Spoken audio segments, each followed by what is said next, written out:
Hello, ladies and gentlemen. We are here to continue doing our main story questline. So, yeah, give me 1 second though. It looks like I have something that's not quite muted. There we go. Got it.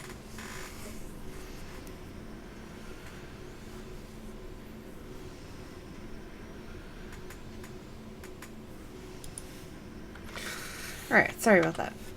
But yeah, here we are. We are all set to continue our main story questline. We left off last time because we have a dungeon to unlock.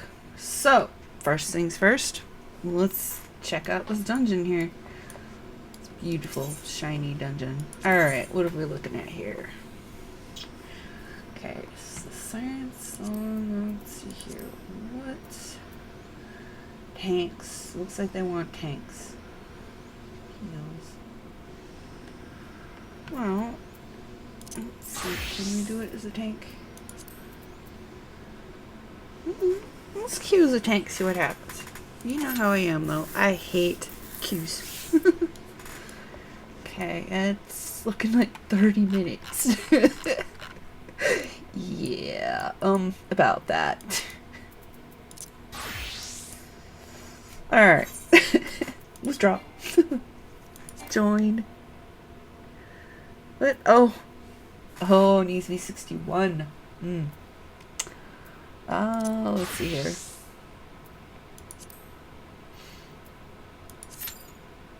"15 minutes for DPS. Okay, alright. Heals. Oh, so behind. I'm gonna have to work on that. But thank you everybody for the follows. Really appreciate that.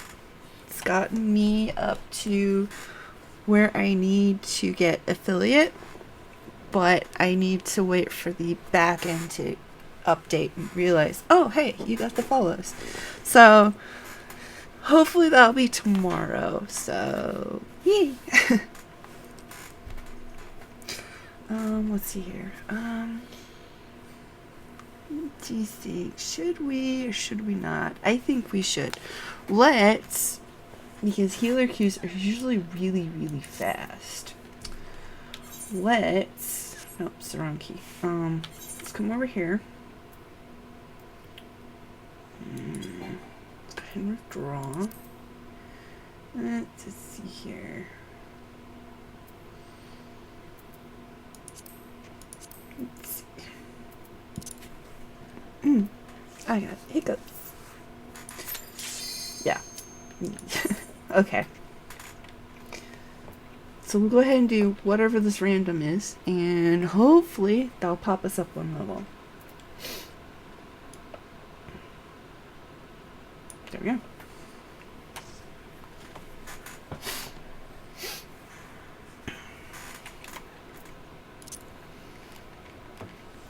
Experience boost. Where's our tank? Viewing cutscene. Oh, perfect.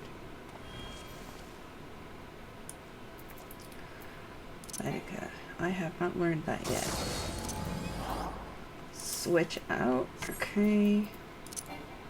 You have not learned that yet. Okay. There we go.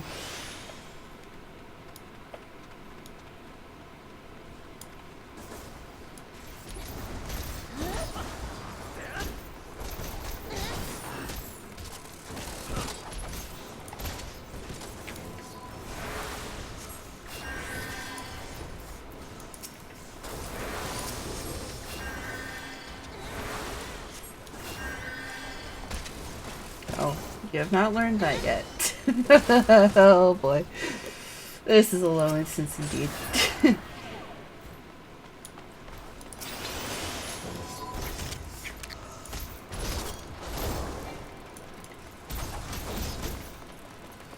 You can go, tank. It's good. You're clear.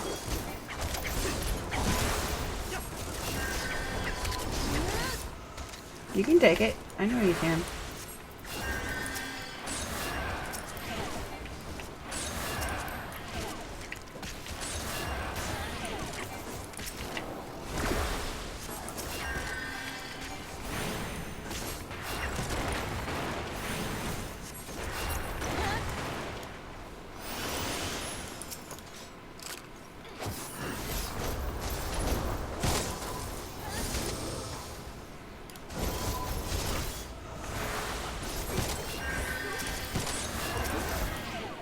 And yes, I do heals on the tank when it doesn't need heals. Just because I don't like searching for all the little enemies, I like having them all on the list.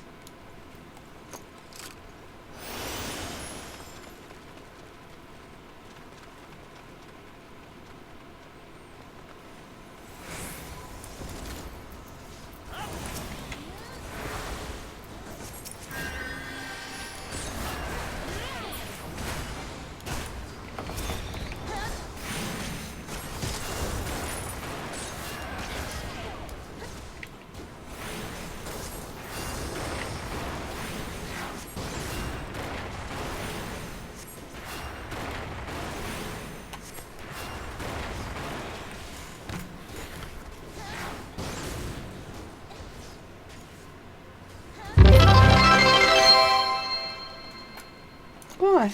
Thanks so, fellow.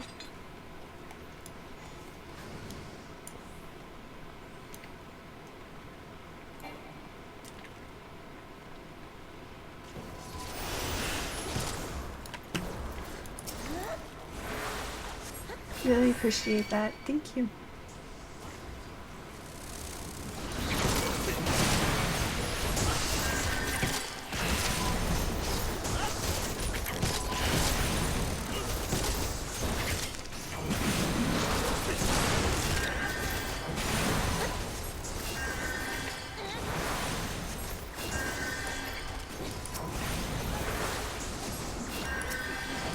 Oh, I got a sneeze in my nose. Ooh.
I feel like I'm missing so many spells.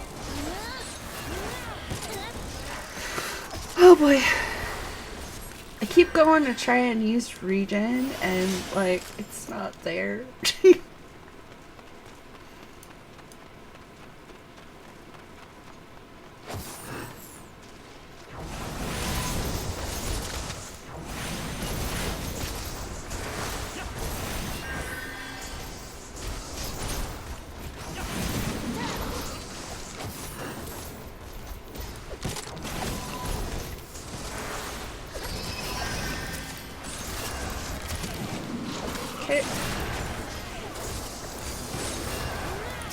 Pretty good tank. Pretty good tank.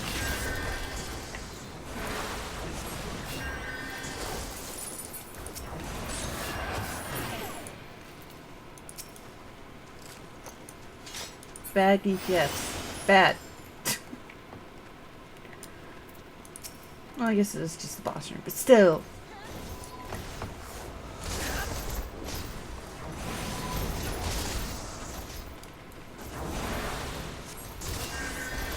Yes, I do run ahead a bit, but that's because I don't have any instant cast spells right now. So if I run ahead like so, I'm ahead of them, and I cast, she runs by. See? No instant cast is, yeah. I mean, yes, I could use swift cast, but that's hitting an extra button.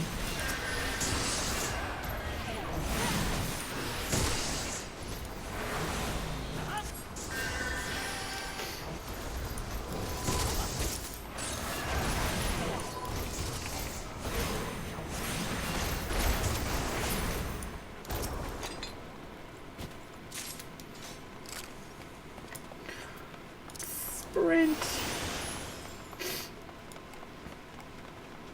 Hey, Miki! Yeah, I hit 25. That's awesome. Thank you for your assistance with that. Very instrumental. Thank you. Gotta wait for the back end to update, though. Thanks.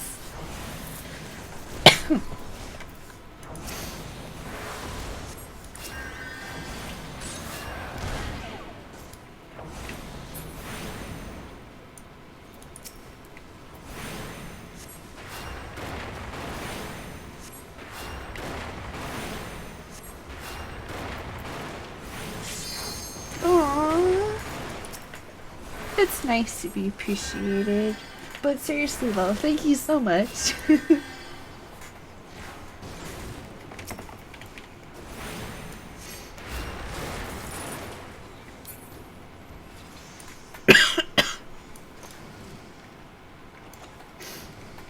Oh.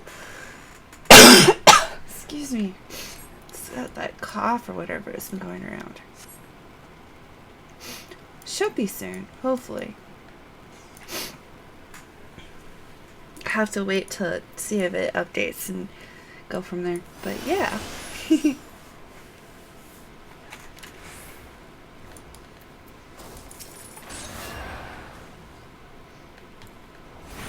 I'm doing okay. I just got a lingering cough from being sick. It sticks with you for like ever. It's just like, oh.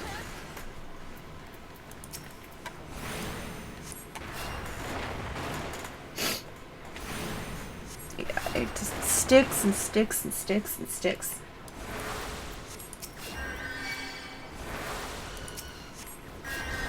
Oh, I'm casting the wrong spells.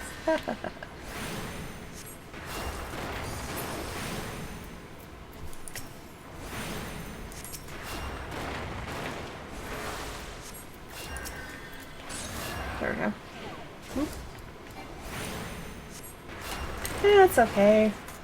You know, you go out, you know people, and then, yeah, it tends to spread a little bit, unfortunately. Especially when some people have little kids. It's like, oh. Yeah, actually I have some water and tea right here. It's nice.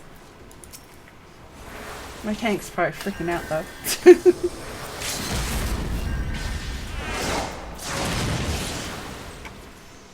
Perfect.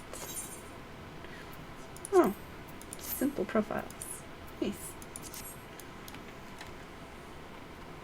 Oh, so close to 61.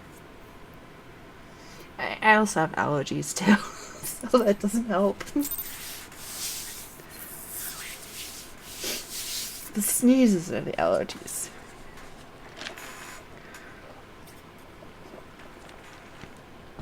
It doesn't help much that I'm allergic to cats. And there's 3 of them here. Yeah. We should not speak of kitties. Alright, let's do one more. Yeah, let's do one more. It's on in spontaneous queue anyway, so.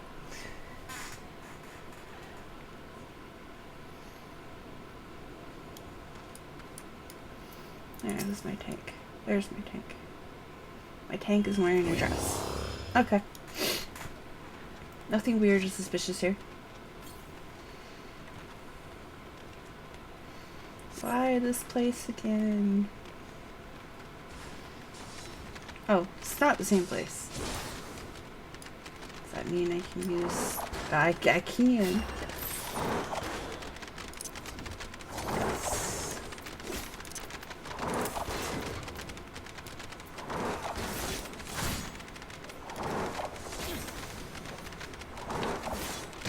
Wait.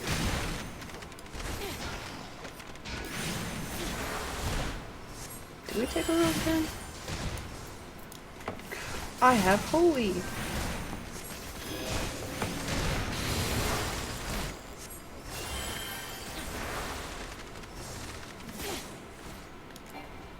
So we took a wrong turn. Sprite.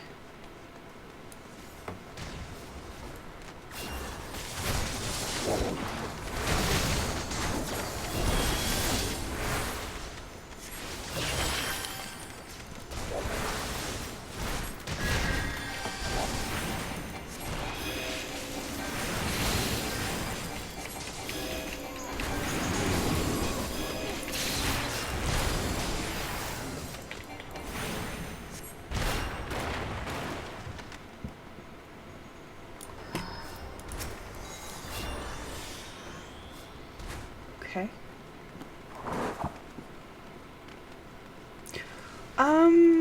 Not really sure.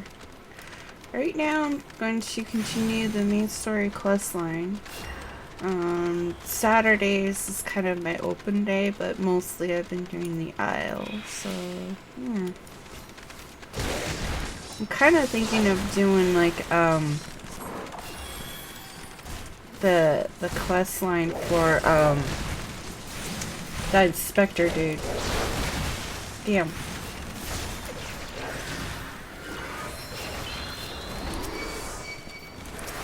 Uh-oh.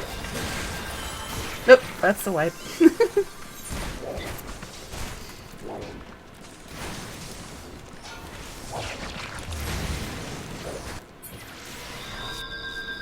No, it's that inspector dude. I forget his name. The gentlemanly zombie peoples.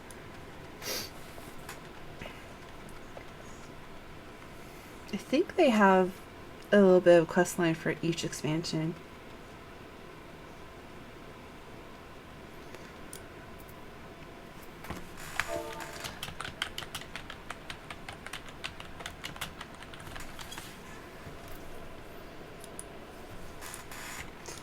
But,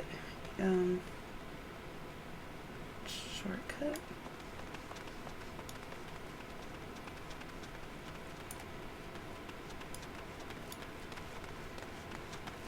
Wasn't there a shortcut? No, no shortcut. Damn.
Here we go.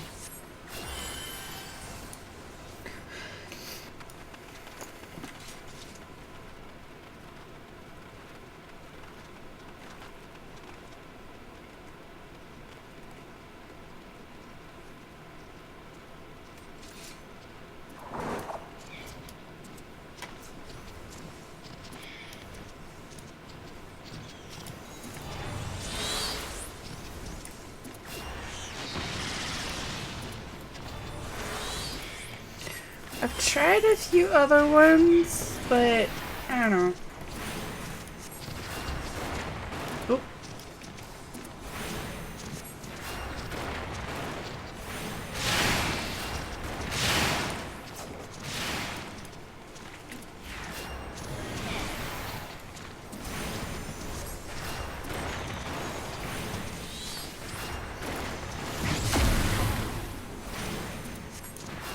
Yeah, it's not, I'm not opposed to trying other games. I'm totally for that, but yeah.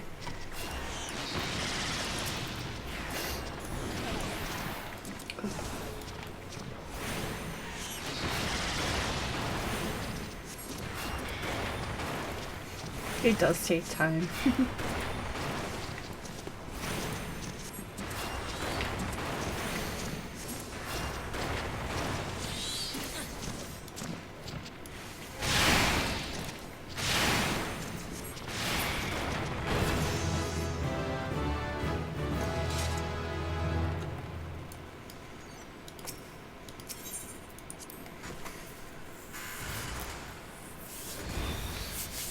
Yeah, I've tried a couple.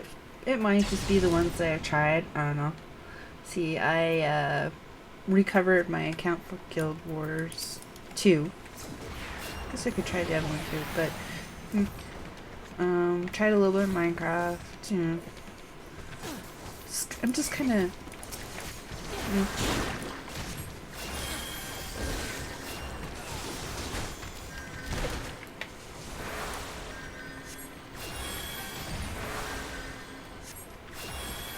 Yeah, I do like MMOs.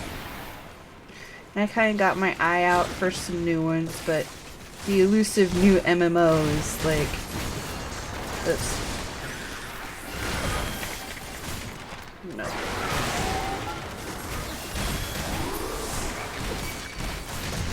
Why?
Okay, you can do that too.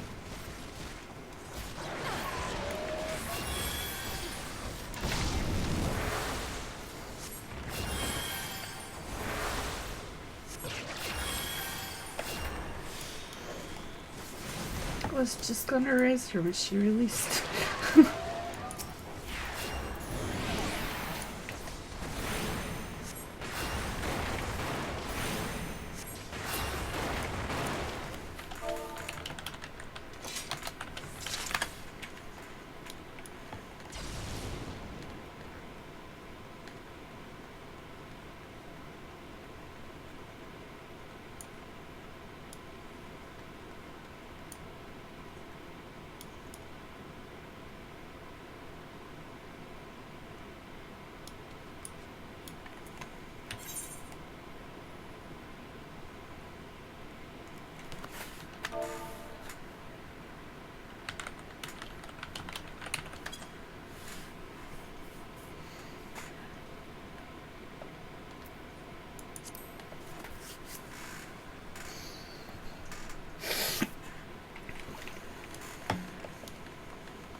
No.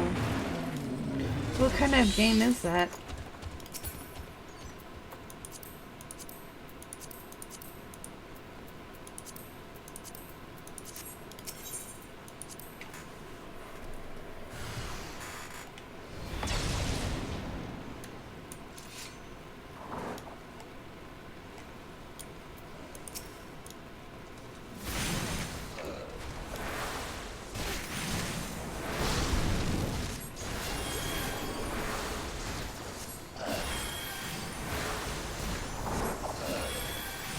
Is it on Steam? Maybe I can go look it up.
look alright. They're just taking weird damage over there.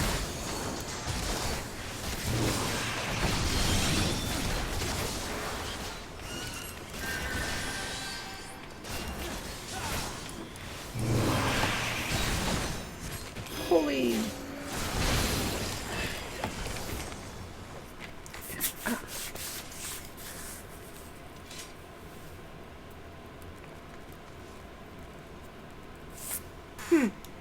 What is it though? Is it a shooter? Is it massively online?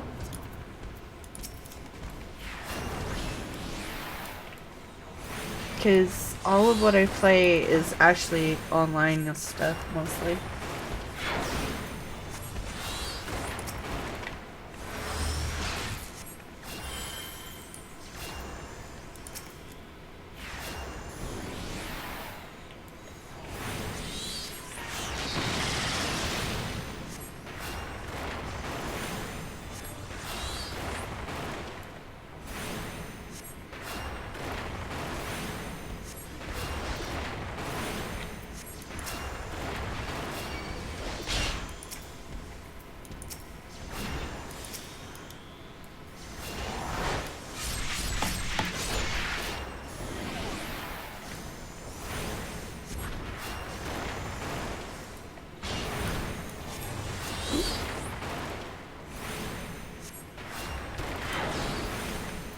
See, I'm kind of like a social gamer, kind of.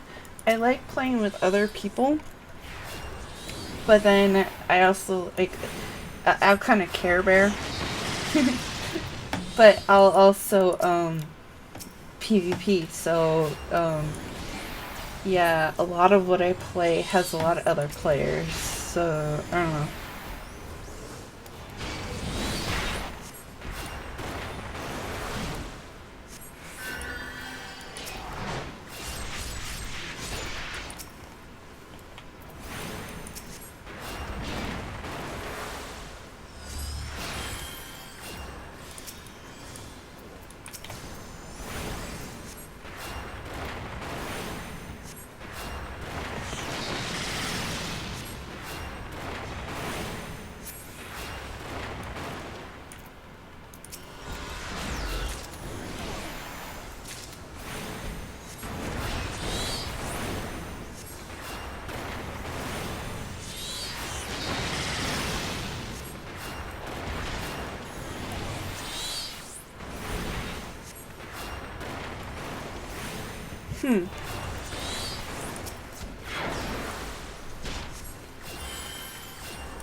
There we go. Fish the dungeon.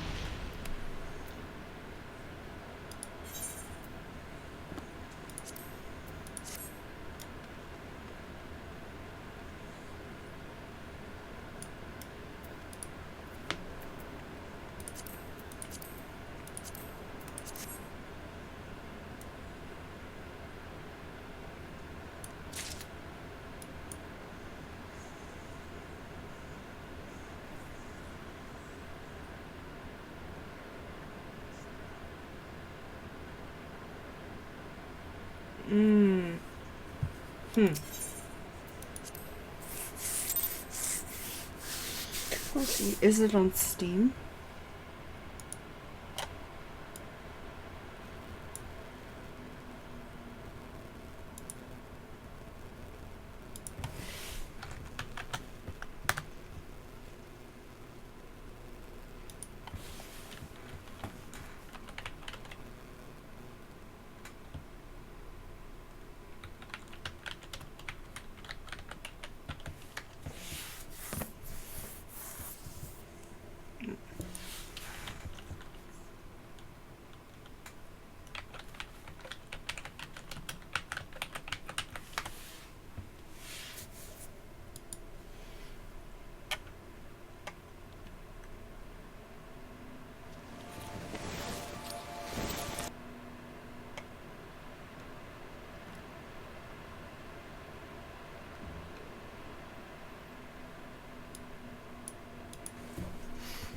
I'm gonna have to check that out.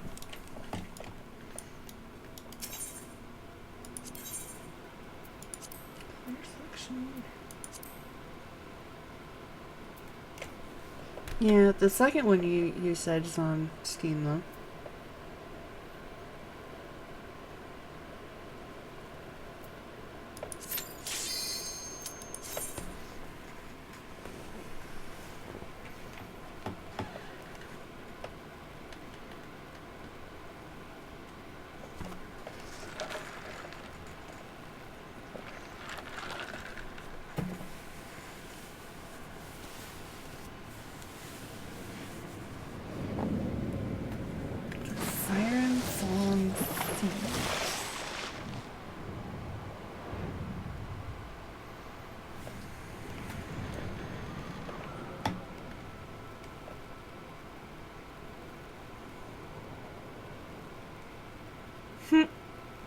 Nice bow.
Okay.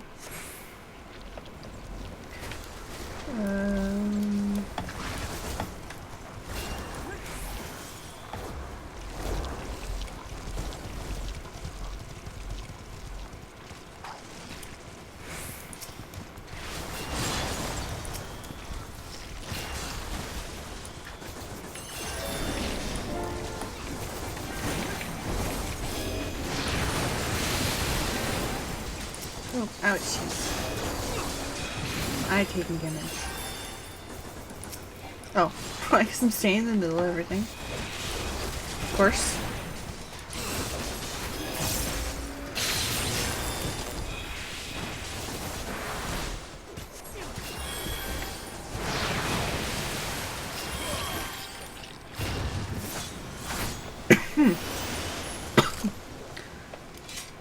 Lots of dead ships. Okay. Ooh.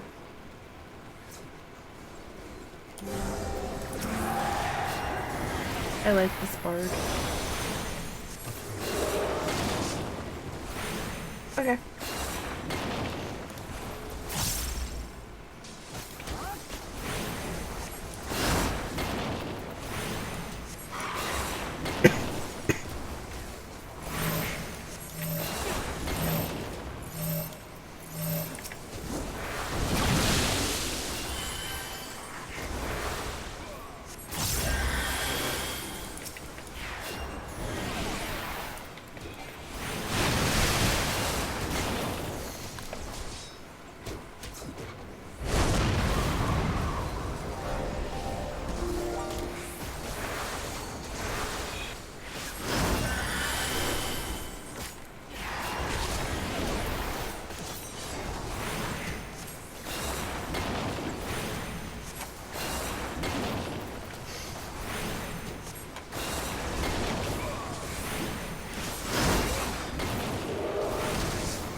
Dang. I accidentally fat fingered my benediction.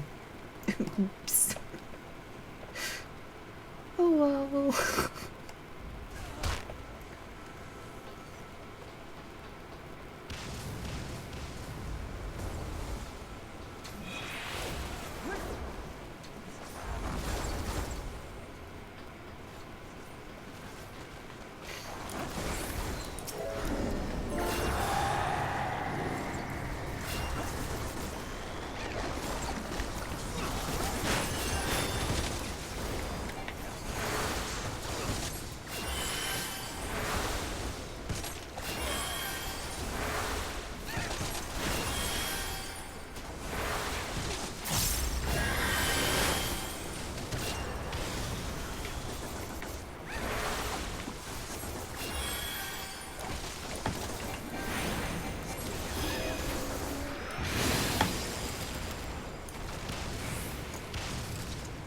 Wow, lots of ship jewelry.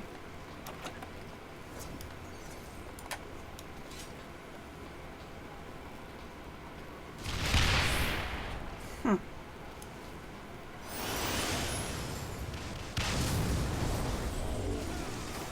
I guess that explains why the ship is full, of course.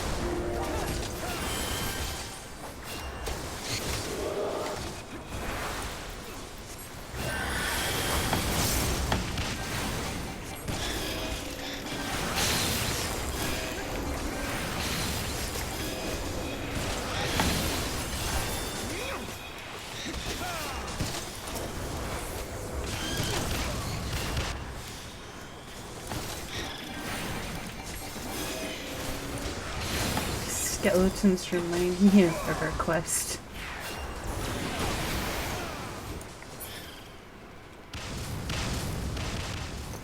Alright.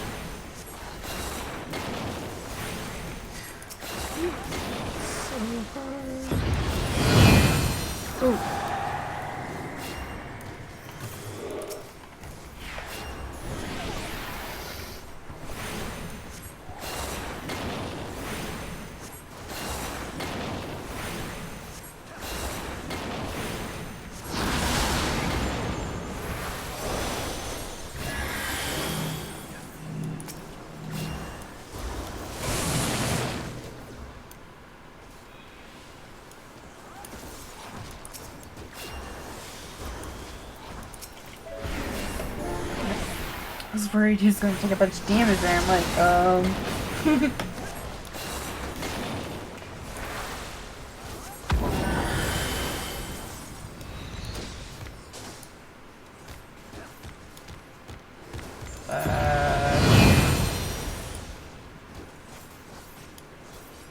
Interesting.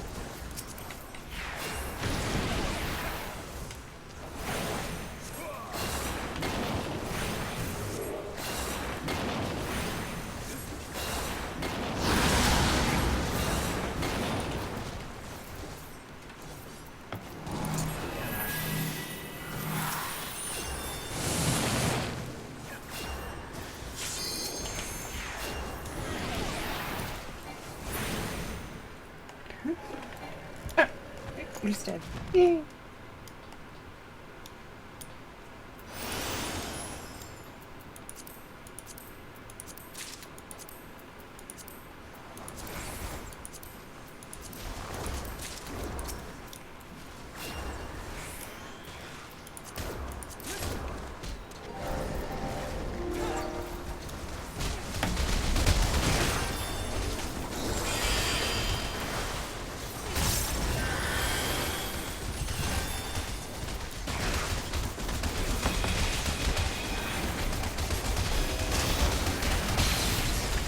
Whee! Hey, welcome back.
Cutscene. Okay. A flower lady? Oh. Kind of pretty and terrifying at the same time.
Uh-oh. I do not want to be in the middle of two of those things.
Yay! Limit break!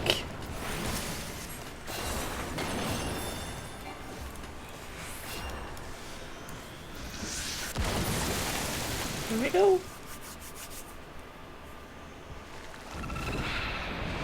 That's good. I do not mind lurkers at all. I got a few. I do not mind one bit.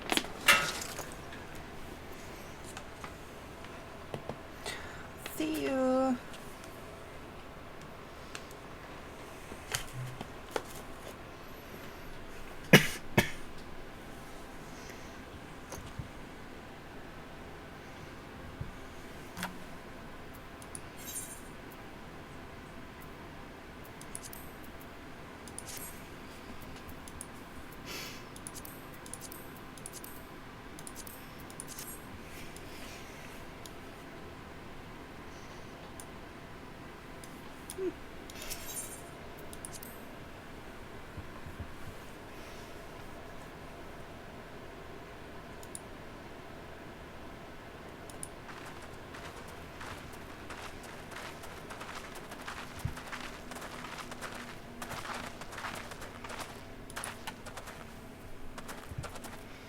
That appears to be the last of them.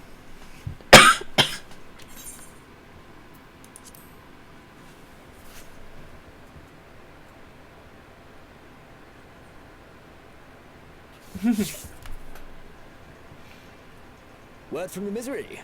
Repairs are complete, and we may resume our journey without further delay. I swear, if I never hear another ghost story, it will be too soon. Ghost stories.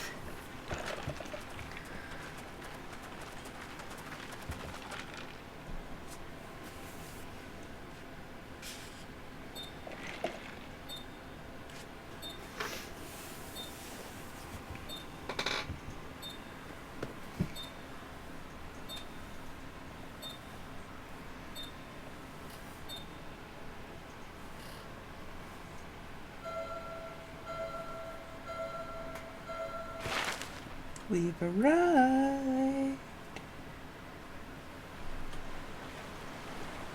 I remember the sea, the smell of the salt, and the crash of the waves as we drew closer to Qiqirn.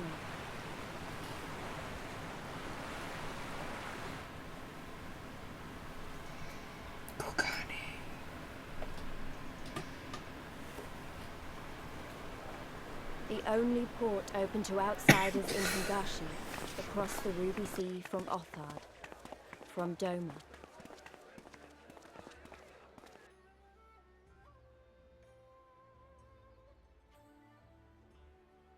All the colors of the rainbow, all the peoples of the world, all in one place. I wish you could have seen it.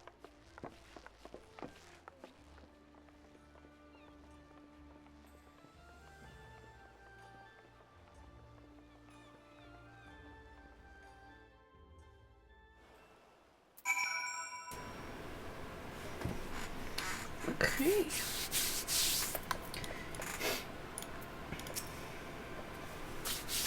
Alright, Calvin Lane says, congratulations, you now stand in Kogani, the western port of Hingushi, regrettably the only port in this nation open to foreign trade.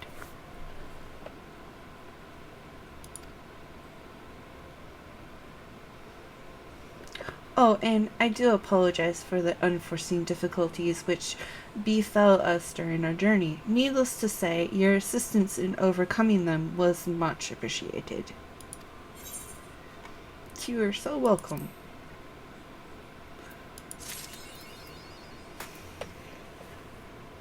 Incidentally speaking.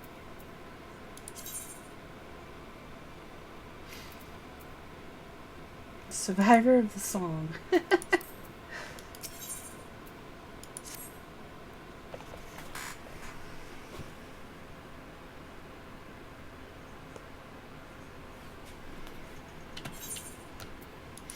Alright, Alphanote says, glad though I am to have arrived, I would remind you all that we are far from home, with limited resources at our disposal. Alize says, duly noted, brother. I shall take care not to enjoy myself. In any event, Duma is our final destination, and our first order of business should be to secure passage there.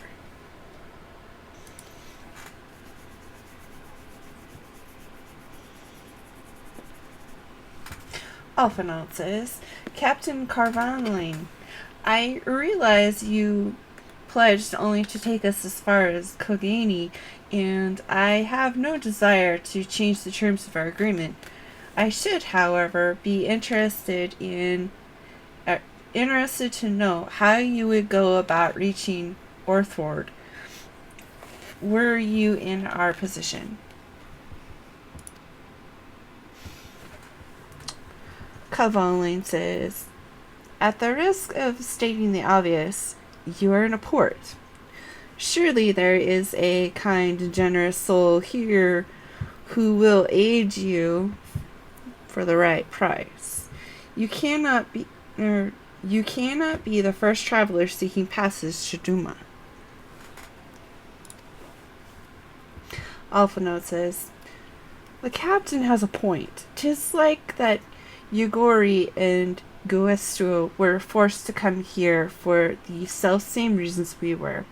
They must have found a way to Orthward, assuming they are not still in the city. This is true. Alphanol continues, ere we seek passage, mayhap we should first seek our friends. What a splendid idea, Alphanold. Tataru says, leave it to me, Alphanold.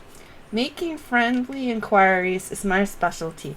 Lest you forget, I got plenty of practice in Ishgard.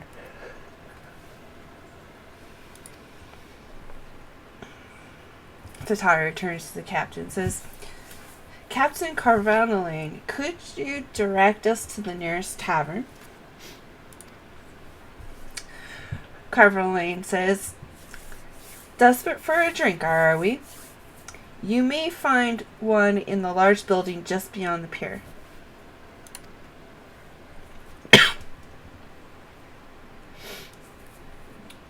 Whether your journeys have come to an end or are about to begin, the Showcase Hostelry is an ideal place to rest, relax, and reflect, or so they say.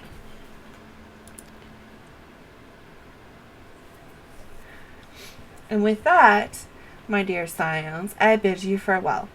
As soon as we have relinquished our supplies, or replenished our supplies, we must be away. Ours was ever a fast-moving business. Not kidding. Shipping is, yeah. Lyse says, the spice trade, you mean? Cavaline says, but of course. Surely you do not think I traveled halfway around the world and delivered you to your destination solely out of the kindness of my heart. Alphinaud says, perish the thought. Thank you, Captain. And may the navigator watch over you and keep you.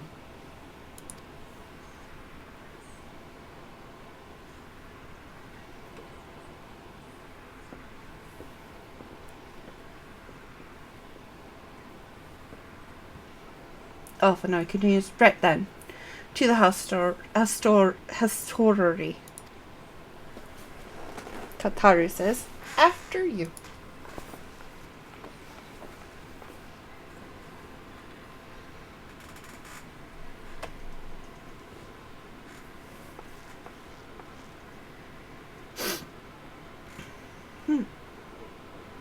That grate is moving. It was moving. Sorry. 512. I thought Ishgard remarkable, but this... We are certainly not in Eorzea anymore. A tavern is a tavern, Alphinaud, here or anywhere else. Now, if you'll excuse me, it's time to do what I do best. Oh, 1,000 pardons, my lady. The signs of the 7th dawn, I presume. I hope your voyage was not too trying. And you are? Ah, yes, of course. Forgive me. Hancock of the East Aldenard Trading Company, at your service. On behalf of Chairman Lolorito, I bid you welcome to Kugani and invite you to take refreshments at our local offices. Lolorito? I was aware his interests extended beyond the borders of Eorzea, but not so far as Qiqirn. Regardless, I am disinclined to accept the hospitality of grinning merchants, especially those who serve a master with whom we have such a difficult relationship. My, such naked suspicion. I do hope that business with the Crystal Braves did not rob you of all faith in your fellow man. Or do you really think the chairman is plotting to drag you into another one of his grand schemes? I beg your pardon? If you are trying to win my trust, you are failing quite spectacularly. Oh dear, have I offended you? Once again, I must apologize. Too much time in the Far East, you see. One is compelled to talk in circles round everything here, and one finds oneself longing for the invigoratingly candid speech of the Uldan markets. Though I see now that this was neither the time nor the place to indulge said longing. Might I suggest that we continue this conversation at the company offices? Too many eyes and ears here, you understand. 'Twould be decidedly reckless to say any more.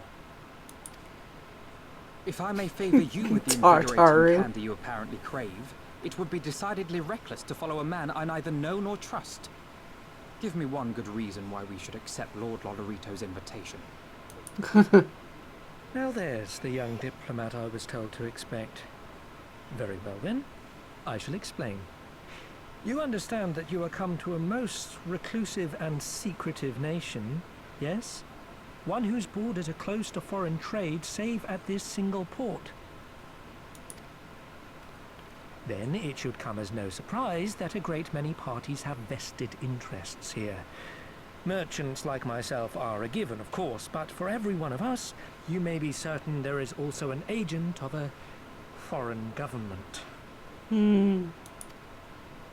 Many notable nations and empires have embassies here, you know, including, of course, the Garlean Empire, with whom you have such a difficult relationship. To paraphrase, Qiqirn is teeming with Imperial spies, one or several of whom could now be listening to our every word. Something to that effect, yes. Beneath this veneer of bustling trade, a war for supremacy is being waged between world powers. One might say we were standing on the front lines, just not in public. Oh. I still have my doubts, but he may have a point. I say we accept his invitation for now.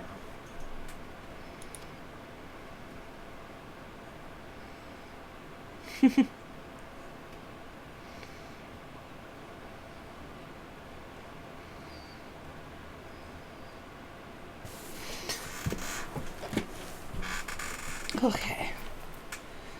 Sir Hancock. Hancock says, and you must be Nyra Wulfenshade, Slayer of Gods, Rider of Dragons, Savior of Ishgard, Stealer of Pants? If some of the more puzzling rumors are to be believed.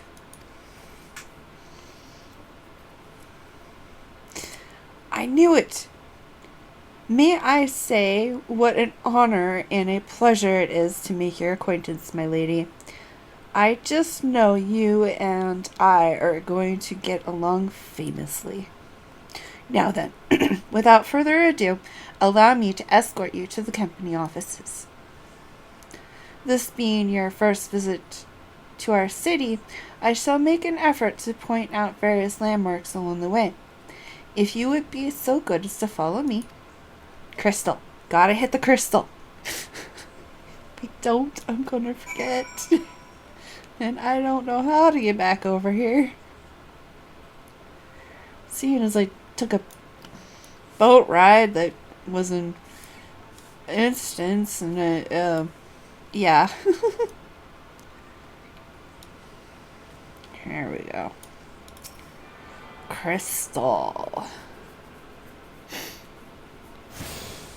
Okay.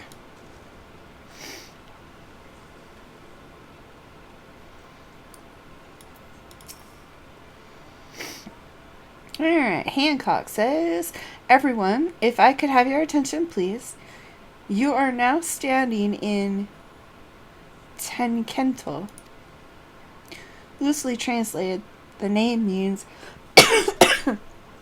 Spire of Drifting Souls, which, as some of you may have deduced, makes reference to the aetheryte which stands over yonder. Alphinaud says, the design is markedly different from those of Charlian, yet I trust its function is identical. It's a little different. Hancock says, a diplomat and a scholar. Will wonders never cease. Far Eastern aetheryte technologies have a long and storied tradition, I assure you. This particular example was constructed by the Orishinu, a collective of skilled craftsmen who guard their ancestral techniques with the utmost secrecy. In short, you will find no less reliable, or you will find it no less reliable than its Western counterparts. Attune, if you like.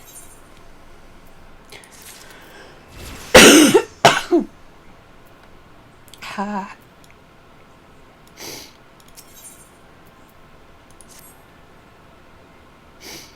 Hancock says, beautiful though it may be, we cannot spend all day staring at the aetheryte. Come, come. Let us move along. The markets are next. So it's a tour we're going to have.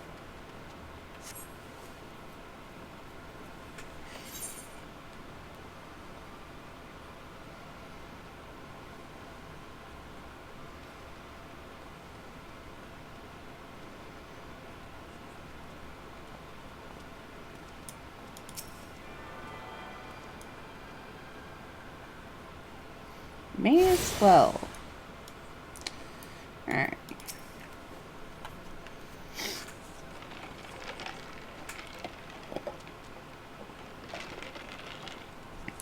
Hancock says, we have arrived at the largest shopping district in Qiqirn. Qiqirn Dory.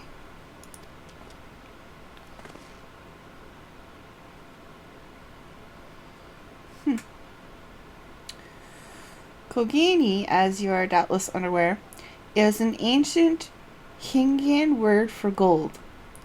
So, in this prosperous port where golden figurines are made, lesser fortunes, or Qiqirn, are earned by the local merchants. It's all quite logical once you learn the language. Tataru says, now you're beginning to speak my language. Hancock says, oh, kindred spirit. What a pleasure it is to meet a young lady who appreciates the value of hard-won coin. These two. Stranger walks up and says, Hancock of the Eastern Alinard Trading Company. You are with clients today? Hancock says, why, if it isn't Master Qiqirn, pray, allow me to introduce you to my esteemed guest, but recently come from distant Erosia. This kind and generous soul supervises all transactions here in Qiqirn Dory.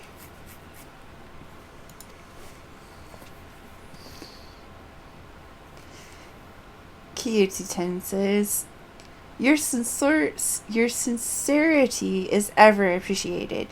As he says, I am Kitani of the Qiqirn clan, and it is my honor to serve as overseer of these markets.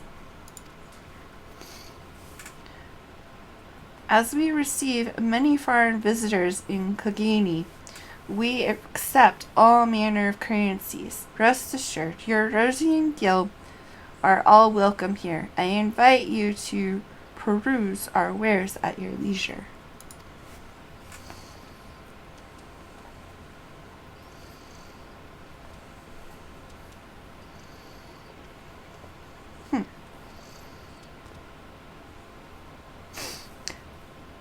Hancock says, arms, armor, foodstuffs, portables. Here you will find all of them and more. And the market board. It's right over there. I can't move.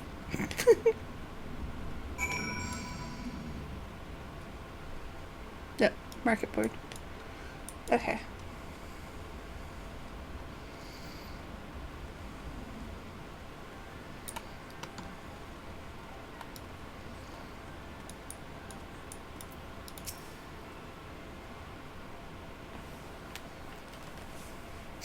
Hancock says, if we may pause here for a moment. This road leads to the Qiqirn, the district in which Injin, or foreigners, are permitted to reside. Alphinaud says, would this also be where the foreign embassies are found, including that of a certain empire? Hancock says, precisely. So you see, it would not be at all unusual to cross paths with one of the Garlean cousins here. With this in mind, I would encourage you to choose your words carefully. We would not want any physical altercations after all, such spats being strictly forbidden.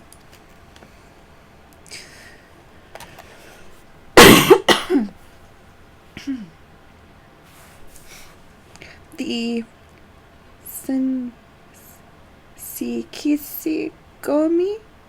Sikisigumi punish breaches of the peace quite severely. I have seen foreigners permanently exiled for a single violation, though, to be fair, this is not common. More often than not, they are executed on the spot. Oh, that's lovely. Lyse says, what? Cut down then and there? You're joking, right? Hancock says, would that I were, but alas, these samurai are a humorous lot. Why, I recall one instance when a foreign merchant in his cups dared lay hands upon a Qiqirn aristocrat in front of a Sikisigori. The samurai cut him in half with a single stroke. Lyse says, ugh, I don't even want to think about that. Hancock says, so, as you see, it would behoove you to behave. Failing that, we may be forced to part ways with one another, or you with yourselves in the manner of the light. Oh, shoot, how do you say his name? Okay.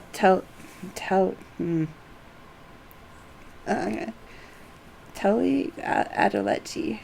I can't say his first name. Dang it, I hate his name. Teleji Aleleji. Okay.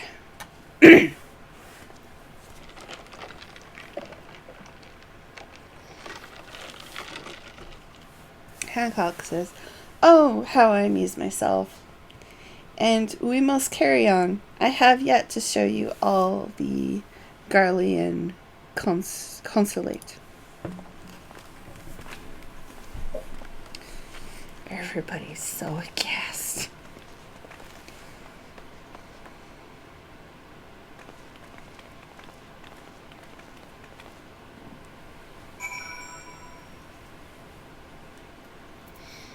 Okay.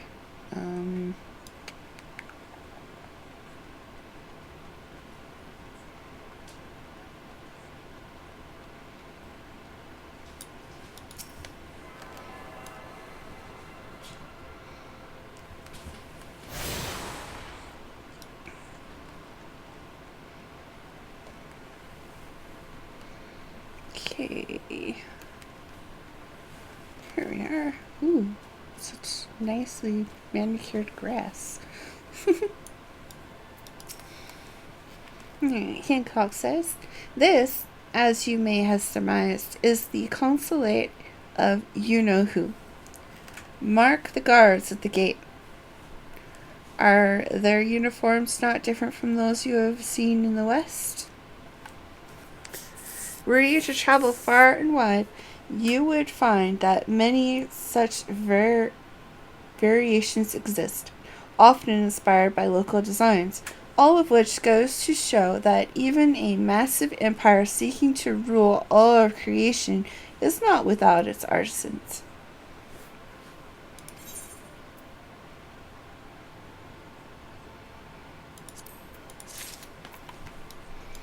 Let me see here.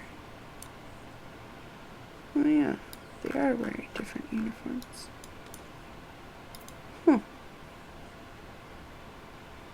Alright, kinda cool. Not much to see going on inside that gate though.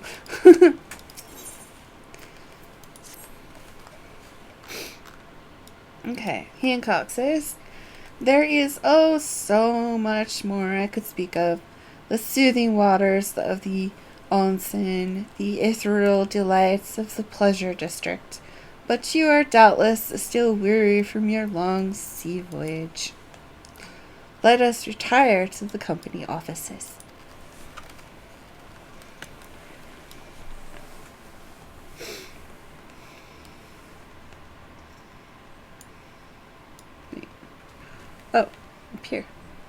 Wasn't I just up here?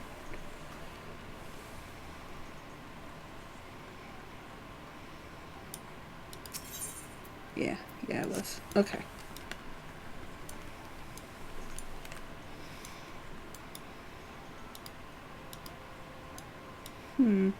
Oh.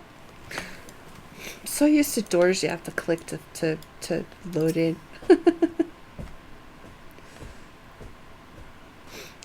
Hancock says, "At long last, we arrive at our destination. Might I present you our humble offices?" We have much to discuss, so I will refrain from further prattle. Come, right this way.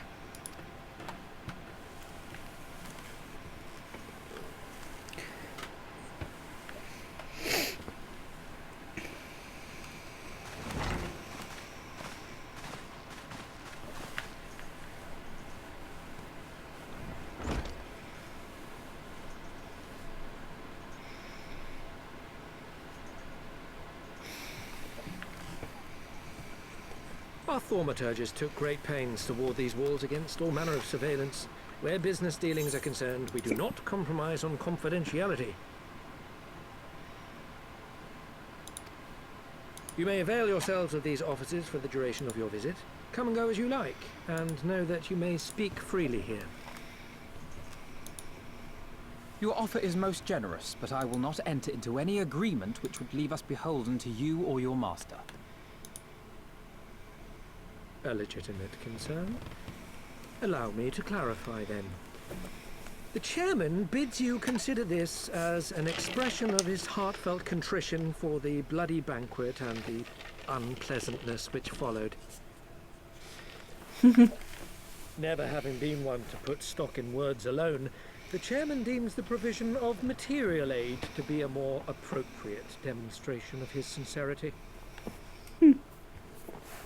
By sheer coincidence, your purpose here also happens to coincide with our own interests. That is, assuming you are come to aid the Doman Liberation Front.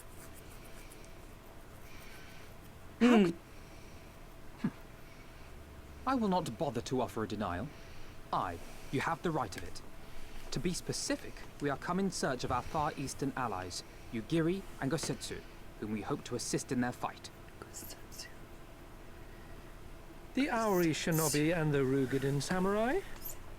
Then you will be pleased to know that they have both come to Kugani. Are you sure? Quite. They came here aboard a company vessel, you see. However, they encountered difficulties securing passage across the Ruby Sea. The Ruby Sea? Sorry, I've never been any good at geography. Forgive me. This calls for a map.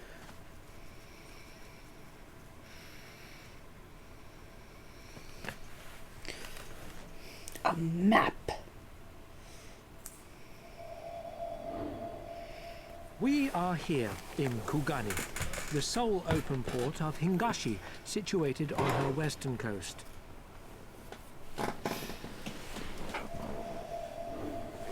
Doma, meanwhile, is here on the eastern coast of Otherd in Yansha.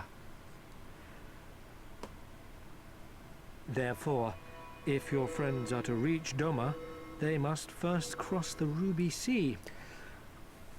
Alas, this is easier said than done, as the Ruby Sea does not fall within the dominion of either Hingashi or Doma, being controlled since antiquity by a third party, namely the Confederacy.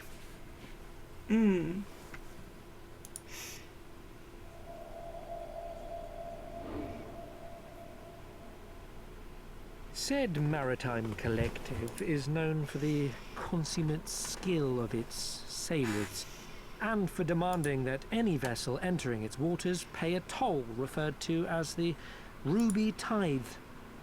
In exchange, the Confederacy's vast fleet guarantees the safety of those who travel within its territory.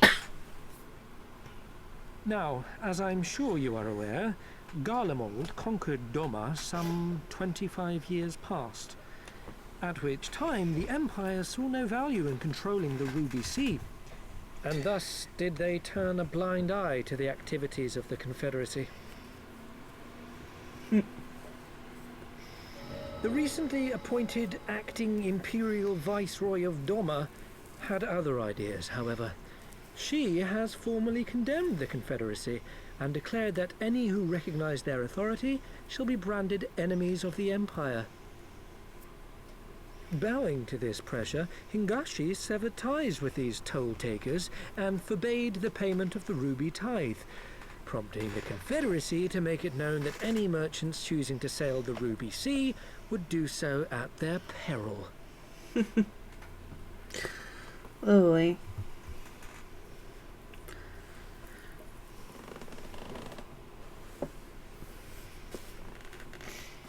No wonder they struggled to secure passage to Doma. What captain would risk such a journey given the circumstances? I am told your friends were not so easily deterred from their course, but I know not whether their persistence bore fruit. I say we follow in Qiqirn and Gosetsu's footsteps and attempt to secure passage to Doma for ourselves. We will need to cross the sea in any case, and we may learn something of their whereabouts in the process. And should we find that they are still in Qiqirn, we can make the journey together. In that case, I have some information which may be of use to you. No quid pro quo, I assure you. The chairman was most insistent that I aid you to the best of my ability.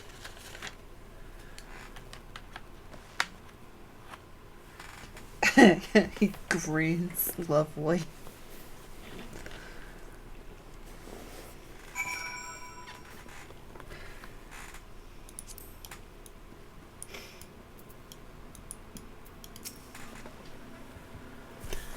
Okay, Alphinote says, though I am reluctant to take any action whatsoever that could be construed as placing ourselves in Lord Lorieto's debt, we must avail ourselves of what means are available.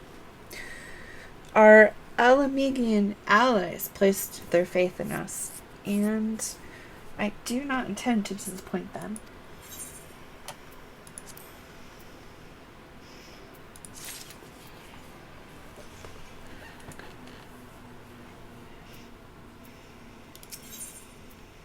Ooh, what's the prize?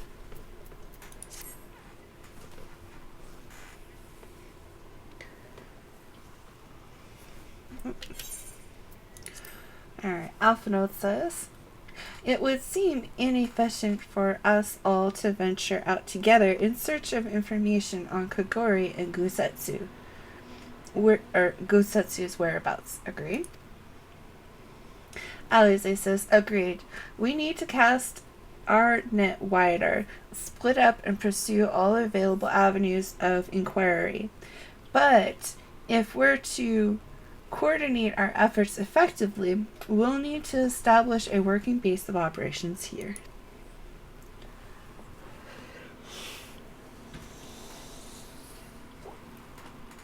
Alphinote says, indeed, Totaro would seem best suited to the task of organizing our supplies and procuring new ones.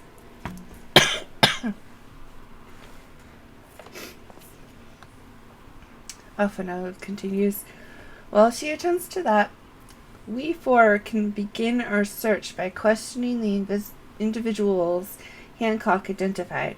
Alize and I will take those in the southern districts by the city, and the two of you can take those in the north. In anticipation of just such an eventuality, I took the liberty of preparing some few sketches of Yugori and Gusetsu during our voyage. Oh.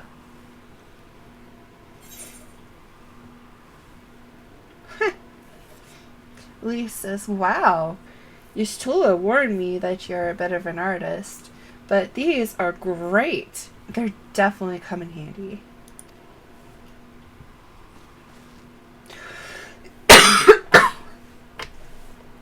Lyse continues, Looks like it's you and me, Nyra. Let's step outside and talk about where to start.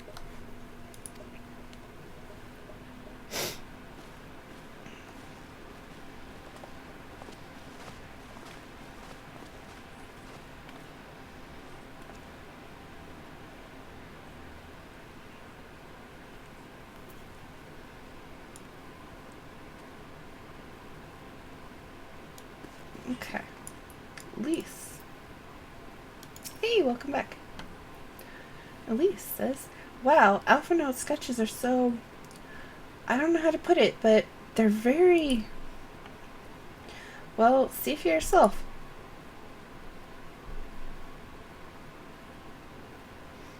You view Alpha Note's sketch. Or you may view Alpha Note's sketch anytime during this quest by using the relevant item in the key items menu. Here. Use. There it is.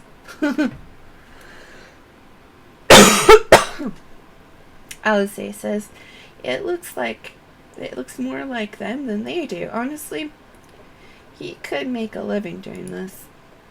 Oh, sorry. No time for distractions. Why don't we start by visiting Karaku at the Onsen?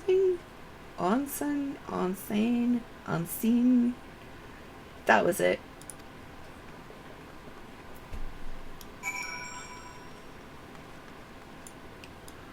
Okay, where are we going?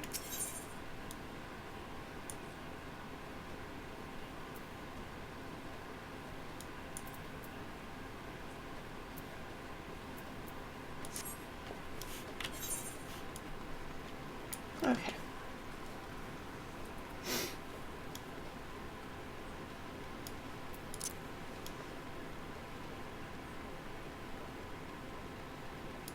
Wait, did I make a wrong turn?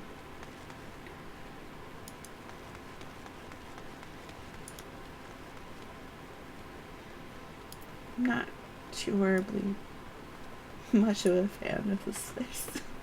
I get lost easy. Yeah.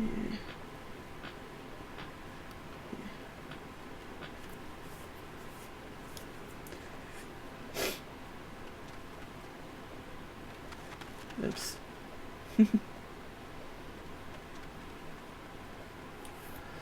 I wish you could mount. Okay.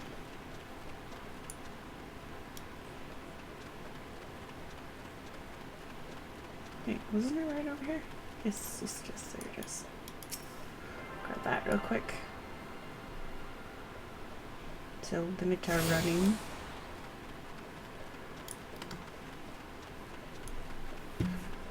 Boing, boing, keep boing, keep boing, keep boing.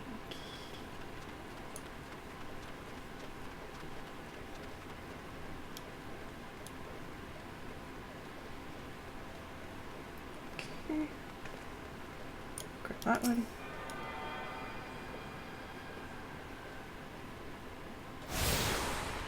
Okay. And it's through here, I think. Yeah, there we go. Karaku says, come all. Burns, cuts, embarrassing rashes. There is naught that the mystical waters of the Qiqirn hot springs cannot heal. Oh, what is that in your hand? This is a sketch of my friends. Have you seen them?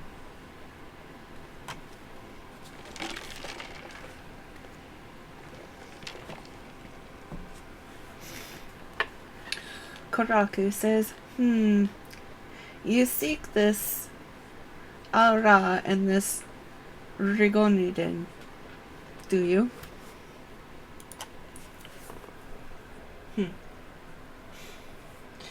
A thousand apologies, but I cannot help you. It is against our policy to divulge information regarding patrons past or present.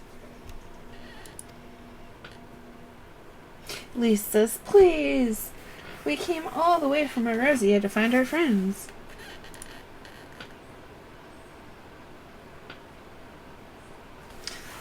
Karaku says, "We have our reputation to consider, miss. Men and women from all walks of life come here in search of rejuvenation, body and soul. They seek privacy and discretion, and we have ever honored their wishes. Only the Sikisigami may demand otherwise. I am sorry, but there is naught I can do."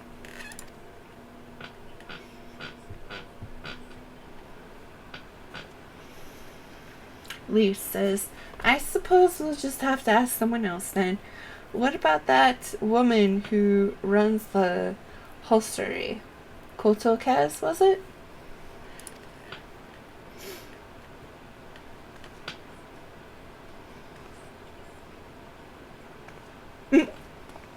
Oh, okay, yeah, he does return her bow.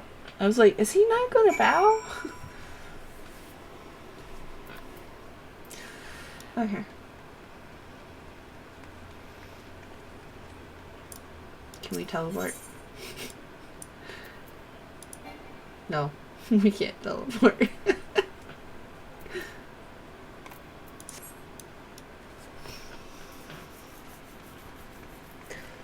Okay.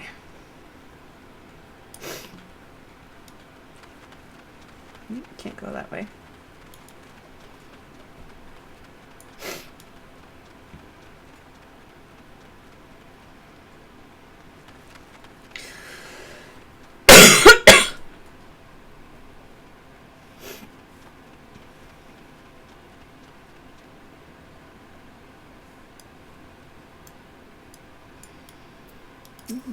Kotokazi says, "Welcome, traveler. Can I interest you in some rice wine, exceptional quality, delivered but the other day? I'm looking for my friends. Here's their picture, as drawn by my other friend."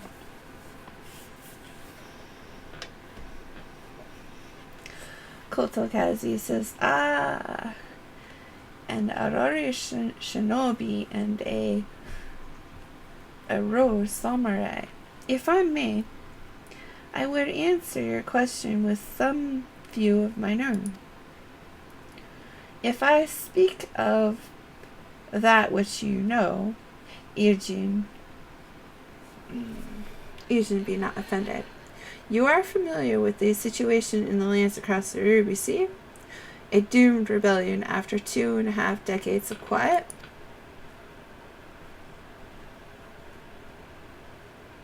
I see. And you are familiar with the ways of the Hingoshi? How we elect to stand apart and support no cause but our own, indifferent and callous. Some may call us, but pragmatism is essential if a humble island nation such as ours is to survive. But we are not fools. Complete isolation is impractical, and so Kogoni is open to Qiqirn, and we are equally hospitable to all. Or, if I must speak more plainly, yes, I can help you. But if I do, I must also oblige the ones who ask after you. Are you willing to accept this fair and equitable treatment?" "Sure." Lyse says, "If anyone comes looking for us, tell them whatever you like." Kukote Kazi says, "As you wish. The 2 individuals of whom you speak did indeed come here. They sought passage across the Ruby Sea. Few ships are willing to take the trip at the moment. Nevertheless, I made several introductions on their behalf. That was the extent of our interaction. I will provide you with the names of the captains if you like."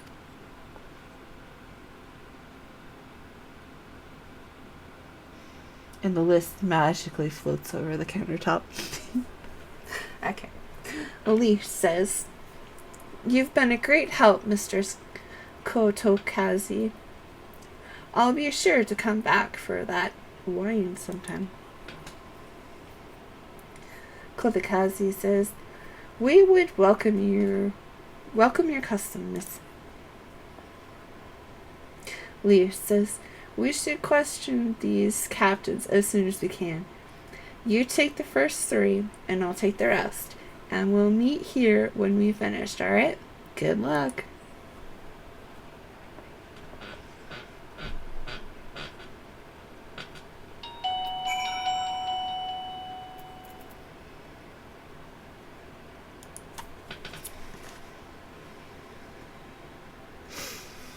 Hang on a moment. I'll be right back.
Sorry about that. Somebody was at the door.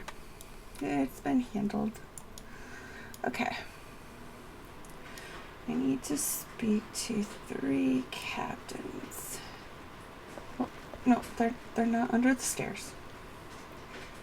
They are...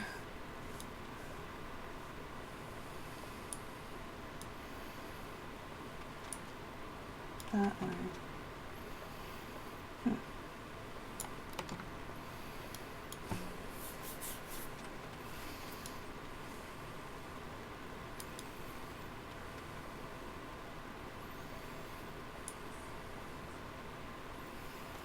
Okay. So...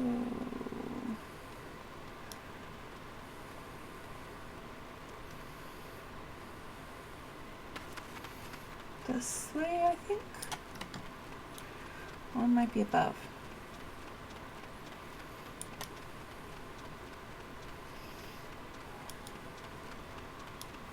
Nope, here we go. Kurt Captain. Have you seen my friends? Kurt Captain says yes. A rude gentleman did approach me. He wanted to charter a ship to take him across the Ruby Sea, the mad devil. I sent him away. Like all the others before him, the woman, nah, I know her not. Okay. Hanish Spice Trader.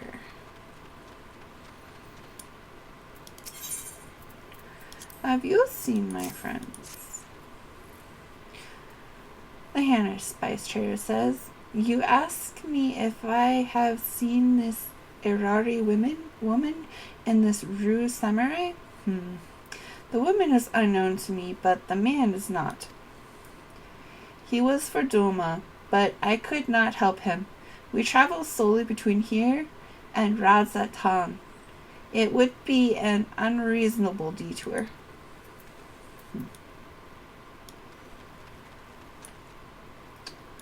Okay. No. Okay. One more.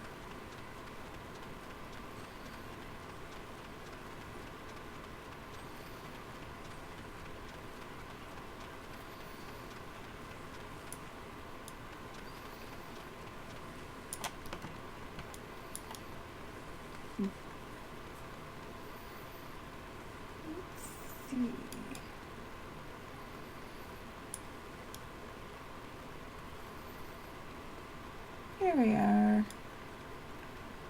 meticulous merchant. Have you seen my friends? Meticulous merchant says, passengers? No, we no longer offer that service. Too much trouble. Now we only transport goods. I told this to the samurai and sent him on his way. The woman? If it is a woman you seek, the pleasure houses have plenty. No thanks.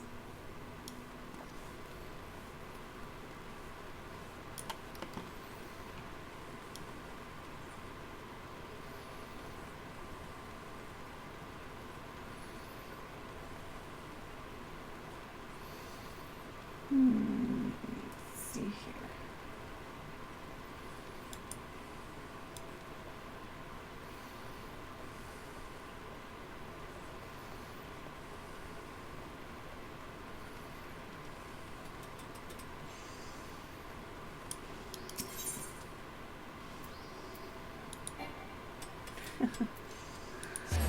Of course, I forgot to get the shard. Okay.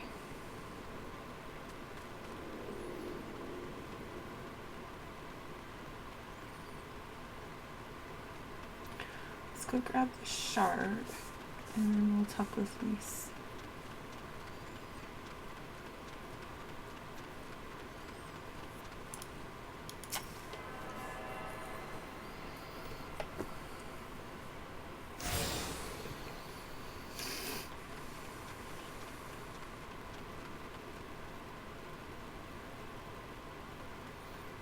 There she is.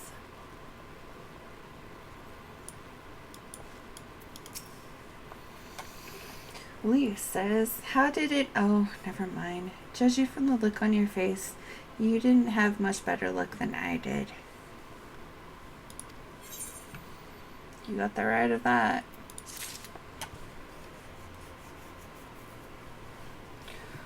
Alright.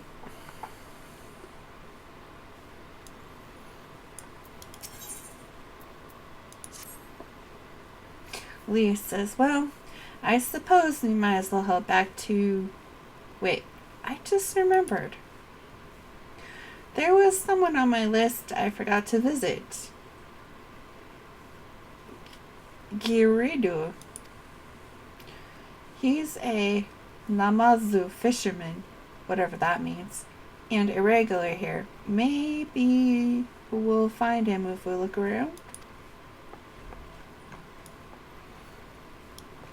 Okay, let's see here.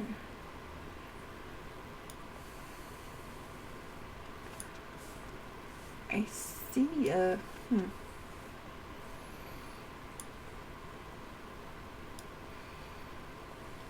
No, it says he's up.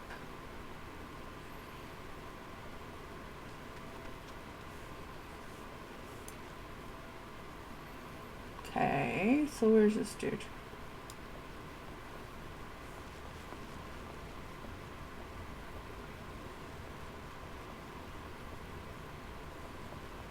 Ah, there he is. Lyse, you found him.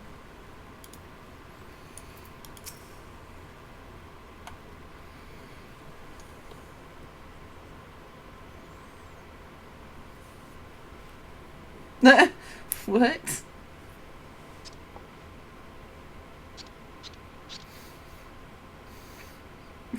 Qiqirn says, What? Why do you stare? You have business with me?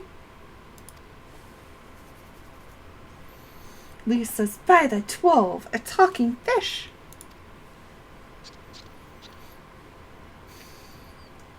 Qiqirn says, yes, a talking fish. How very observant of you, Ijin. You find me in good spirits, so your rudeness, I will ignore this once. But only if you address me. But only if you address me again in the proper manner.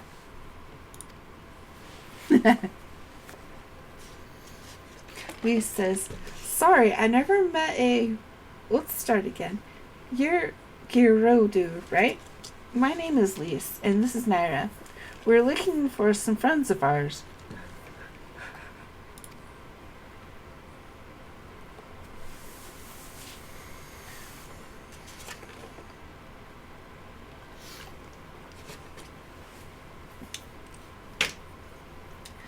Gyoryodu says, I see.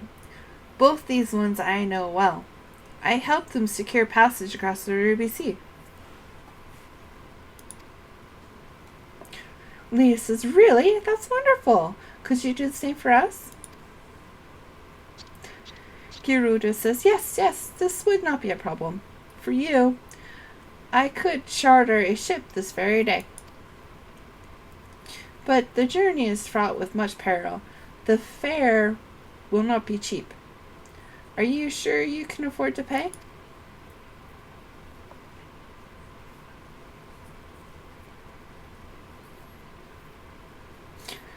Lyse says, I didn't think to bring any money, but surely Jotaro will let us take whatever we need from the Scion's coffers, right?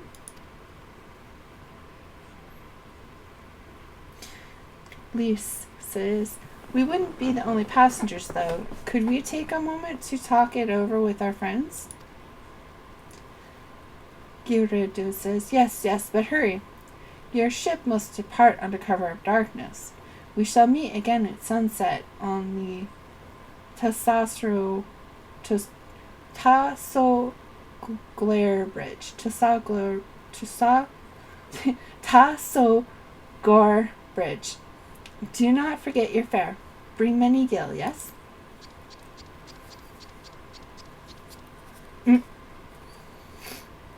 Lyse says, it's about time our luck changed. Alphinaud and the others will be thrilled.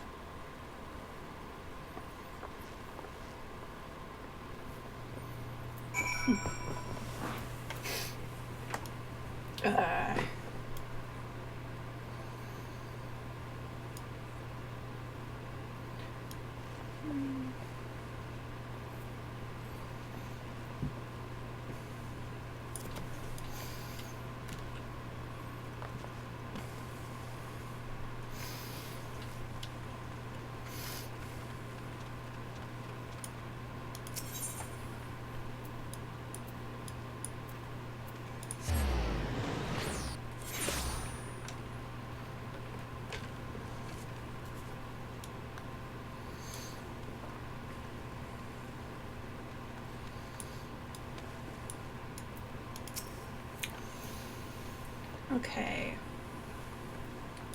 I wish to enter.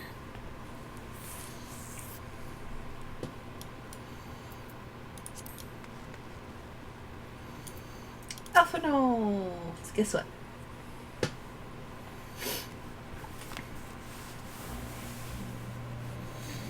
Alphinaud says, we speak with a number of merchants and captains at the Southern Piers. Several recognized Gusetsu and confirmed that he had been searching for a vessel to deliver him to Orthod.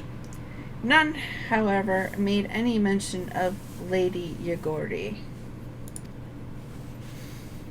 Lyse says, yes, it was the same story for us, and then you'll never believe what happened.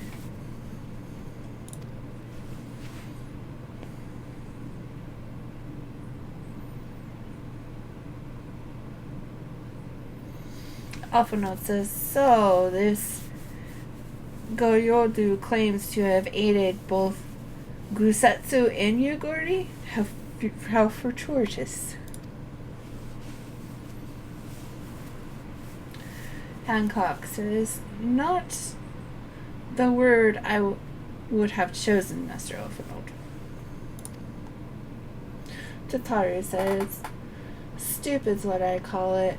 How can you agree to his price without making any attempt to haggle, or even confirming what it was in the first place?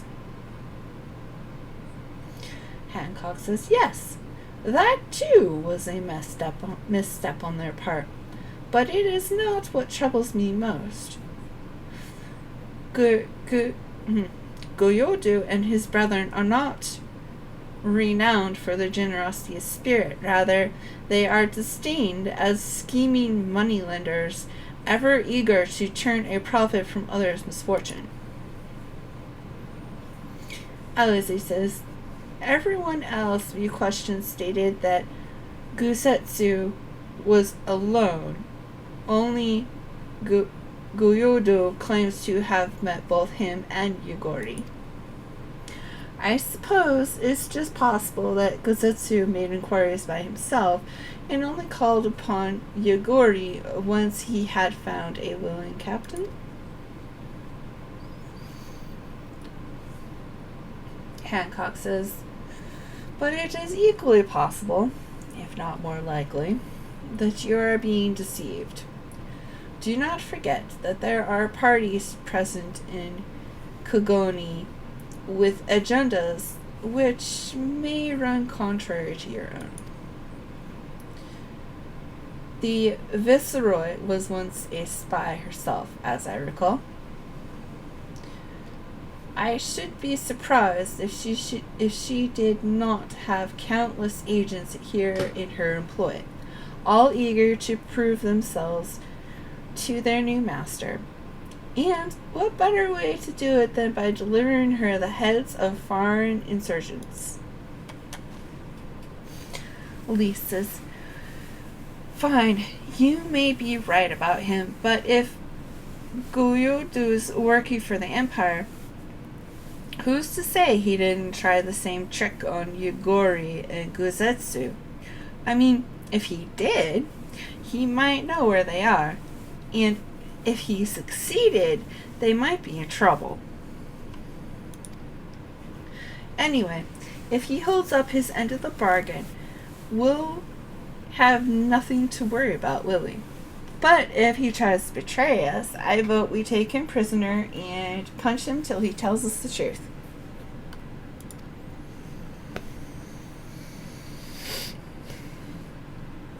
Alice says, if it's a trap, we'll spring it and deal with the consequences. I like the way you think. Alpha Note says, very well. We should prepare for the worst. Tatatu will remain here, and I shall follow the three of you at a discreet distance.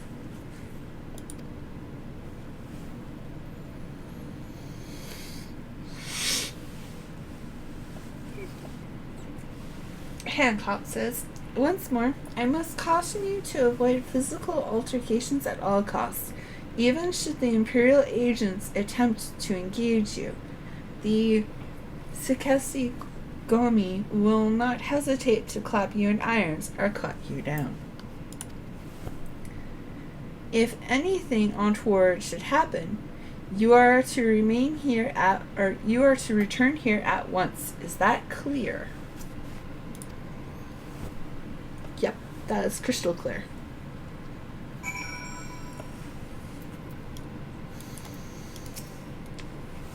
Alize says, to review, Lyse, Nyra, and I will meet with Goyudu as planned. Alphinault will keep watch from a distance, ready to provide support in the likely event that Goyudu attempts to betray us to the Imperials or whomever else. Should that happen, you and Lyse will subdue him, and together we will make our escape.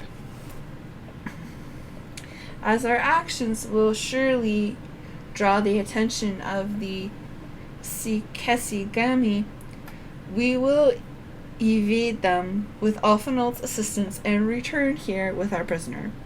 Does that meet with everyone's approval?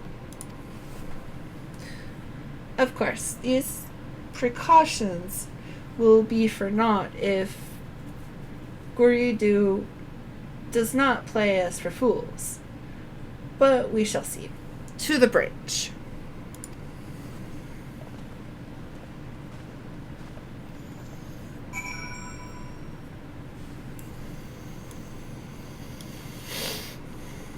To the bridge.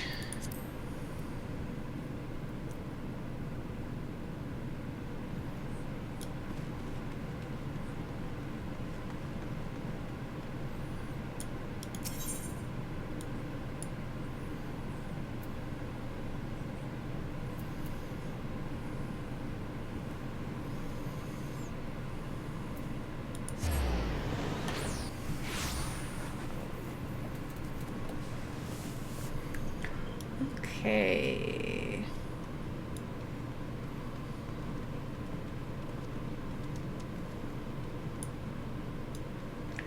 That bridge, I think.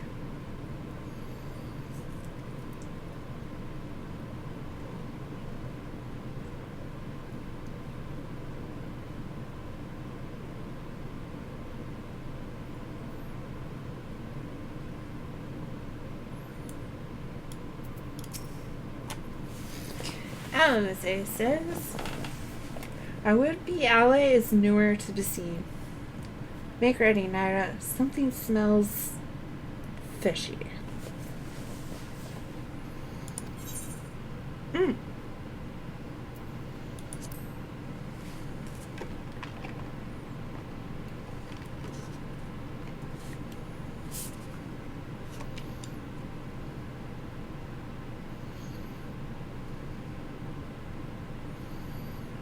He's late.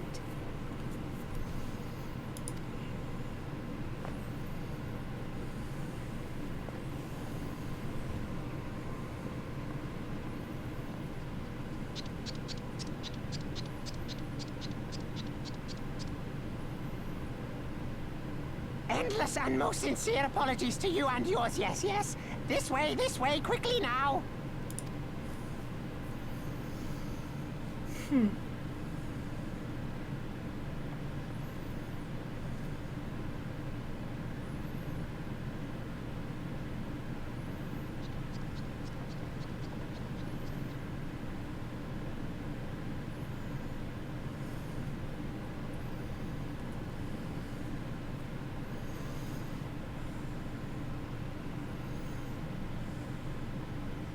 There's no boat. Enough! Where are you taking us? Where is the ship?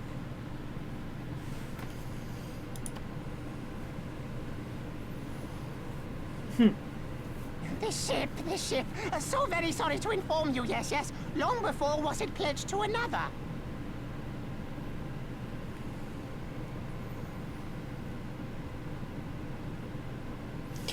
Bye, Beaky. Have a good one.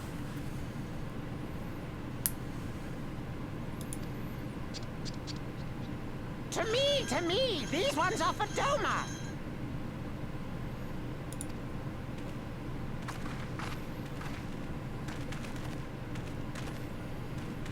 Oh, lovely.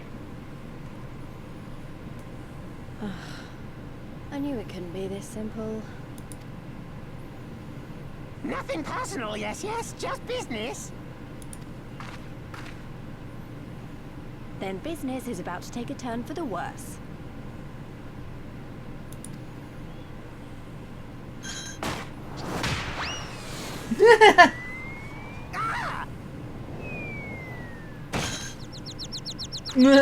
Come on, let's find a way out of here.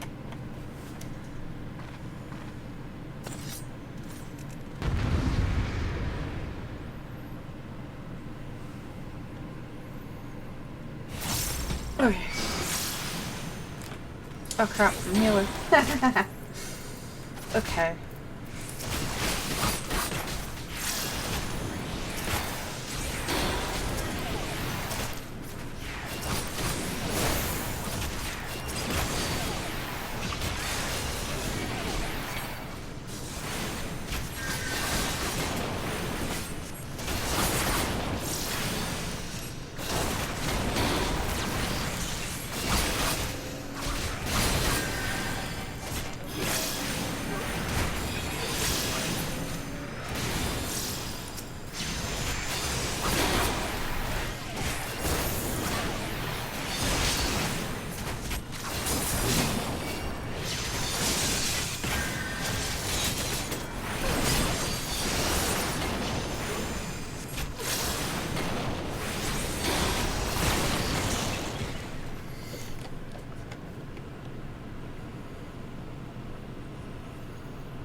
Okay, now I need the Skittles.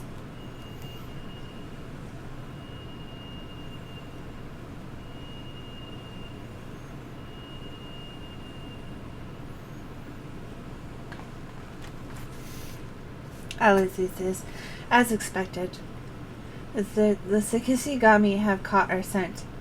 Since fighting them is out of the question, we'll have to wind our way back to the Ruby Bazaar, evading their patrols as we go. If they find you, use these smoke bombs to make your escape.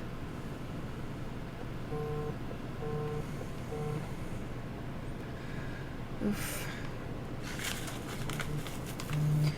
Okay, use. Okay, yeah.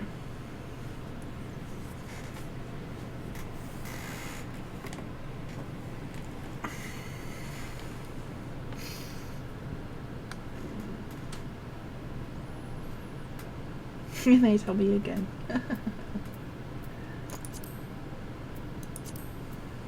Smoke screen. Okay. Split up. After the river. Oh, shoot. Why can't I use it?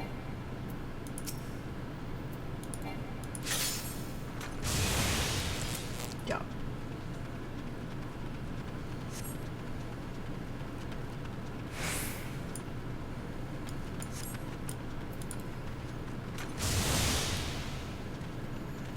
Okay.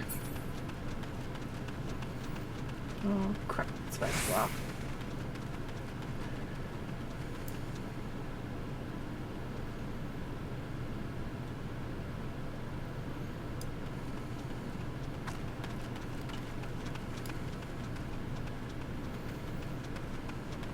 Nope, can't go that way. Okay. Can we sprint? We can. Good. Oh! Ow!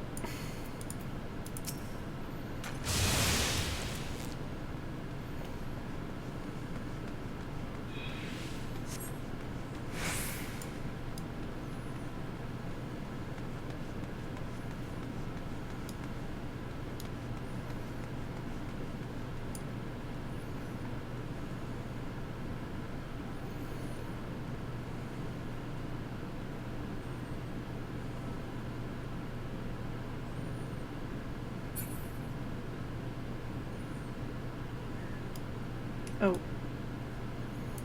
So many.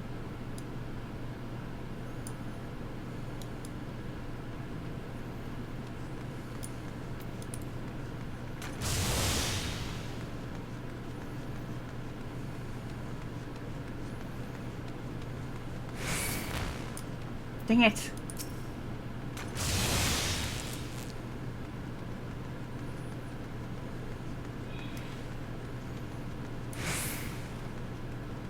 Nope. Okay. Curious clothing. Oh. Okay.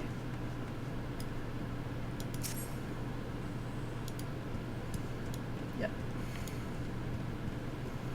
It's a turtle meme.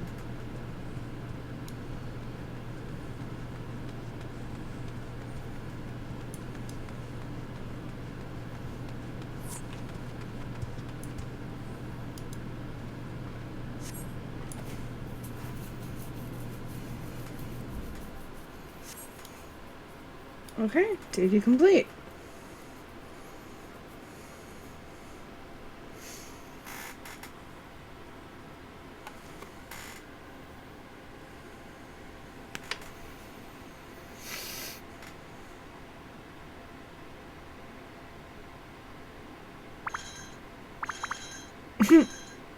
Stay hidden and quiet.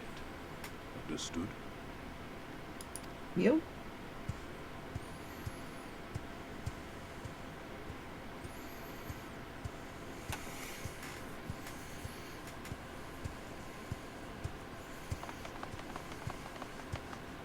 Clear the road! Clear the road! You there, Korjin. We seek 4 foreigners. 1, a brutish woman carrying an unconscious Namazu. Have you seen them?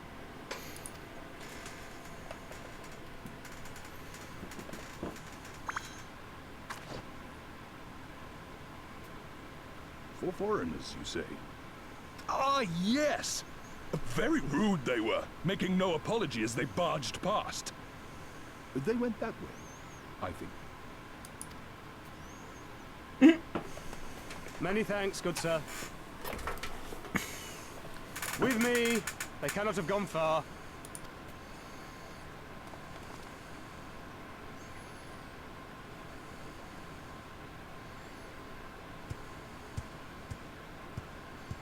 All is well.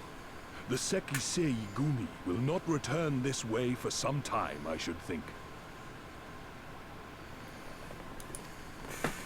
You are of the East Aldenard Trading Company, yes? Come with me. I know a safer way.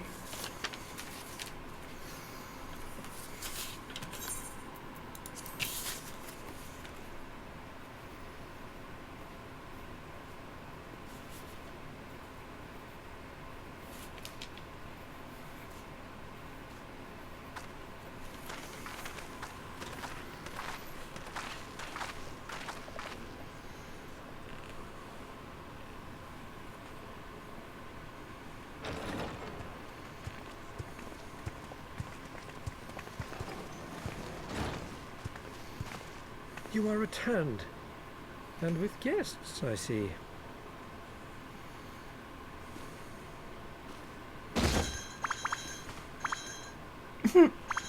Our meeting went about as well as expected. We've brought the Namazu who thought to betray us. When he wakes up, we'll see what he knows about Qiqirn Gazetsu.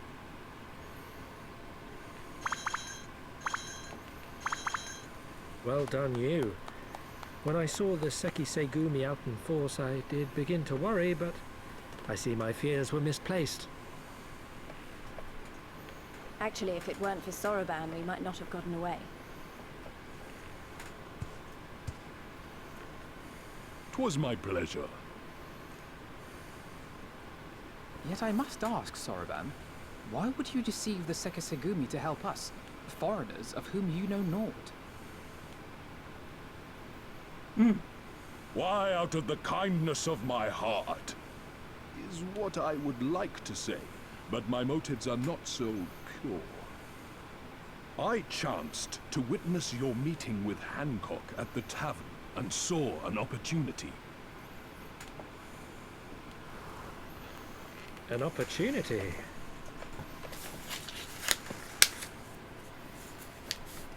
Like many, I came to Qiqirn as a trader to make my fortune. Qiqirn of the Red may serve the Empire as mercenaries, but Qiqirn of the Blue walk a different path. Regretfully, most here would rather not meet our gaze, much less do business.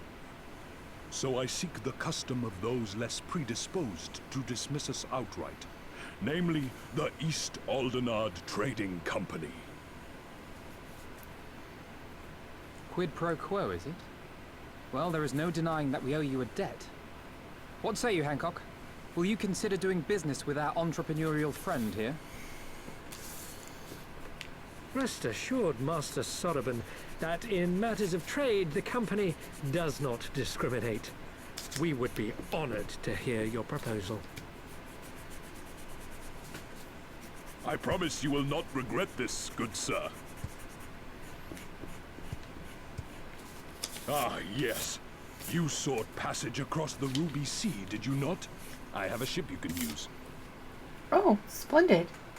You do? Well then, far be it from us to refuse. You have our deepest thanks. And you mine.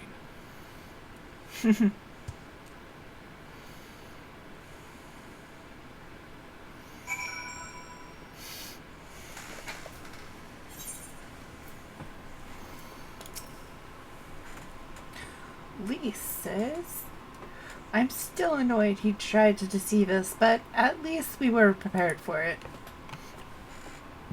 Even so, next time we should probably try to avoid running around Qiqirn in the middle of the night with half the city guards snapping at our heels.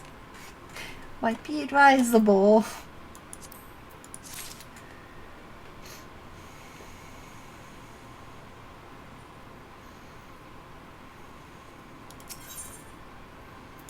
accept quest. Lyse says, right then. Gorididu should be coming around soon. I think it's time we had a little chat, don't you?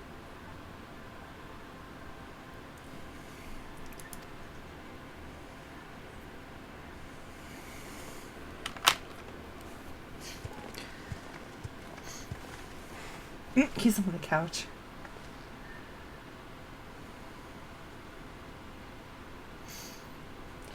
Nice. Lyse says, rise and shine, little fishy. I know you can hear me. Oh. So stop pretending, basically. Gyudo says, no more boots. All my secrets are yours for the asking. Lyse says, tell us what you know about Yugori and Gusetsu. Every last detail. And if I find out later that you lied to me... Goryudu says, no more lies. The clear, unvarnished truth. You have my word. Only the samurai did I meet. Yes, only him. He asked after our ship, so I provided him introduction to the Garleans. Lyse says, so you mean you led him into a trap, as you did us. Besides, because you are an Imperial spy. Goryudu says, no, I am no spy. It was just business. Fewer ships pass through Qiqirn these days, and we have struggled to make ends meet. So, when the Garleans offered a bounty for any demons found in Qiqirn, Lyse says, oh, my mistake. You are not a spy. You are a common cutthroat. Not that I am surprised. You need half a brain to be a spy. So, what happened to the samurai?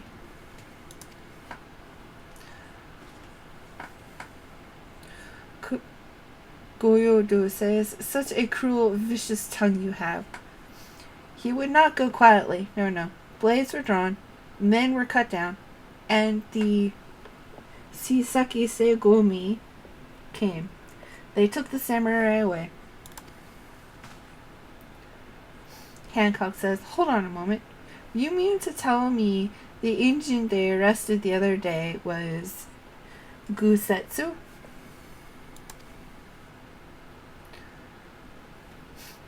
Oh, had I known that, if he is in the custody of Susetsu Segomi, I need only see to it that the requisite funds find their way into the right official's hands, and your friend will walk free. What? Why didn't you tell us you could do that? Alpha Note says, as it is in Oda, so it is in Kogeni. But given the circumstances, it seems we have no choice but to resort to morally questionable means. Hancock says, we'll make a programmist out of you yet, Master Elfinold.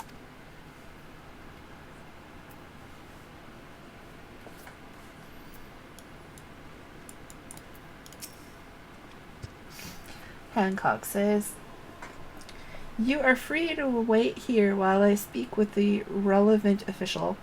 But if you would rather wait for Gusetsu outside the barracks, we can go together. Lyse says, I wouldn't put it past the Imperials to try something again, so maybe it would be best if Lyse, Nyra, and I joined you.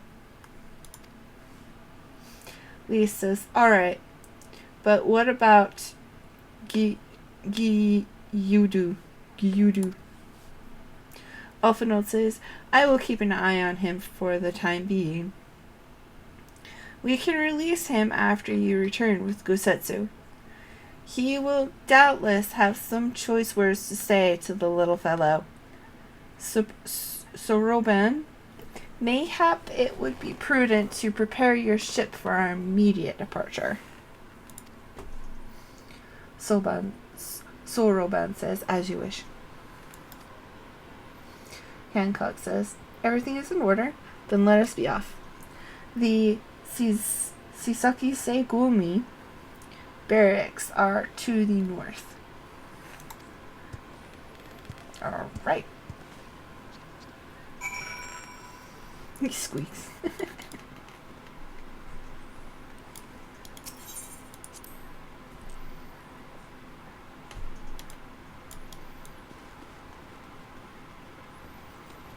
Okay, so the barracks are to the north. Of course.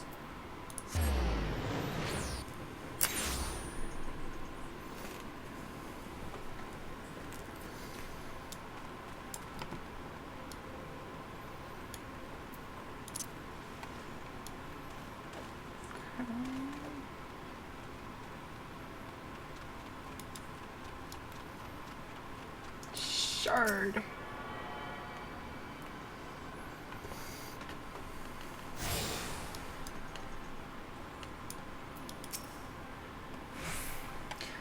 Hancock says, I must ask that you wait here. You may be assured that this will not take long.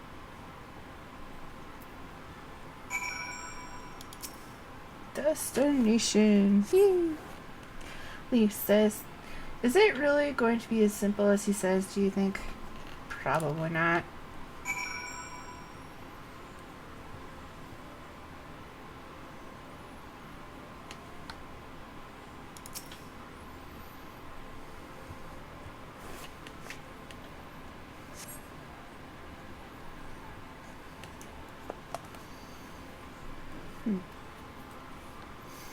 Lyse says, he said it wouldn't take long, right? Because this feels like a bit long to me. Lyse says, calm down, Lyse. Everything is going to be alright. Much as I hate to admit it, I share Hancock's dim view of government officials and their supposed incorruptibility. Lyse says, from what I've gleaned of the Far East, they're probably exchanging lengthy pleasantries. There seems to be a correct way to do everything here, bribery being no exception. I say we leave them to it. Right, Nyra?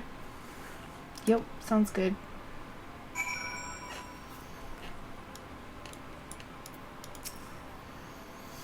Lyse says, right, everything's fine, probably. I mean, it couldn't be as bad as the last time we stood around waiting for something to happen.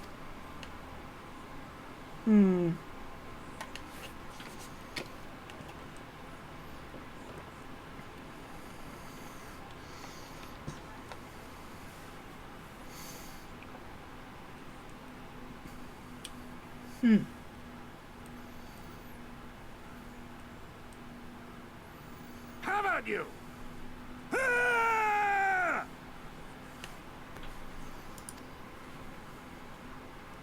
Was that? That was Gusetsu. That was Gazetsu. I'm sure of it. He's in trouble. Lyse, wait! I suppose we should follow her then. Yeah. If not, just to sit on her.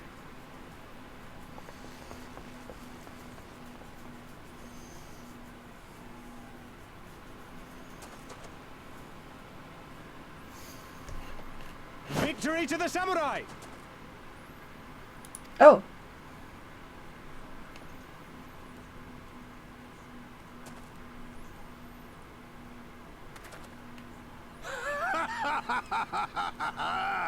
How many is that now? 10 in a row?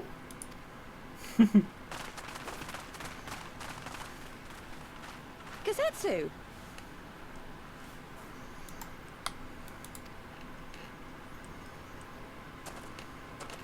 Oh, this is a surprise. What in blue blazes are you three doing here? I could ask you the same thing. We've been looking all over for you, and then I suddenly heard you screaming.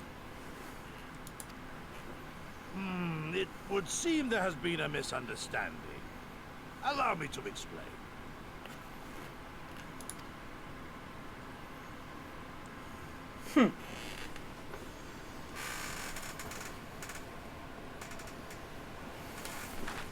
So, in summary, you started a brawl with some off-duty Imperial soldiers and were subsequently arrested by the Sekisagumi, whom you somehow befriended and convinced to set you free if you could defeat a given number of them in single combat.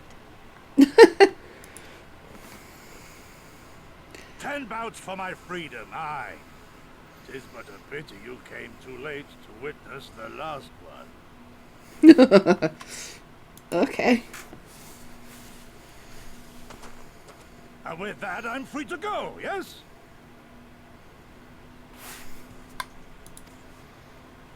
Our word once given may not be broken, but we pray you make every effort to avoid future altercations. Circumstances notwithstanding, my lord, we are honored and grateful to have witnessed firsthand the skill of a Doma samurai.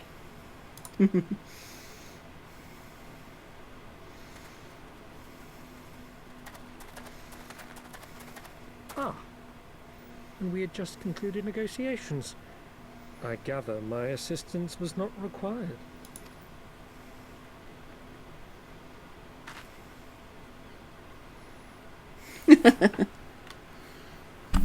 Oh.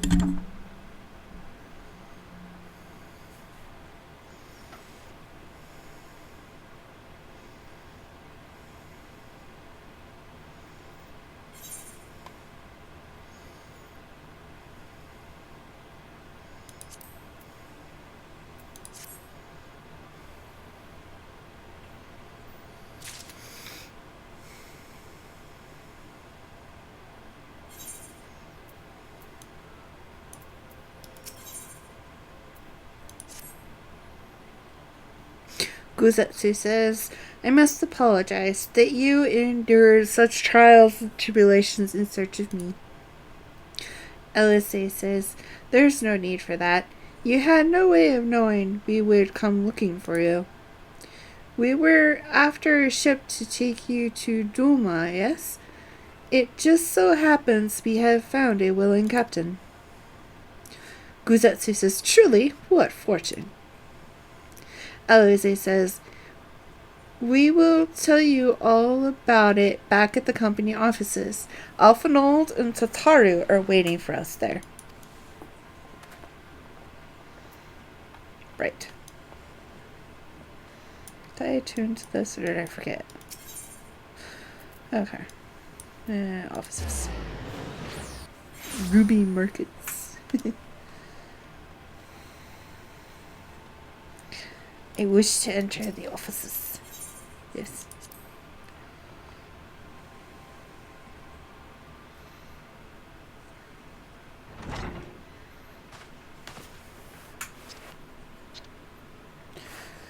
Okay. Alphinold says, Guzetsu, thank the 12 you are unharmed.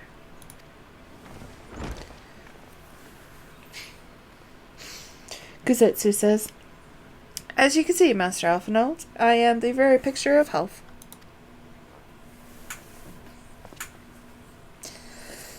Guzetsu turns towards the fish and goes, you vile fiend, malevolent trickster. How kind the kami are to grant me vengeance so soon. But first, I demand you return the coin you so villainously embezzled from me.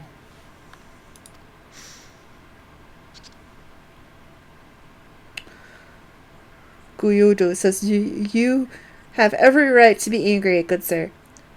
Gladly would I return to you your coin, had I not been forced to repay certain gambling debts beforehand.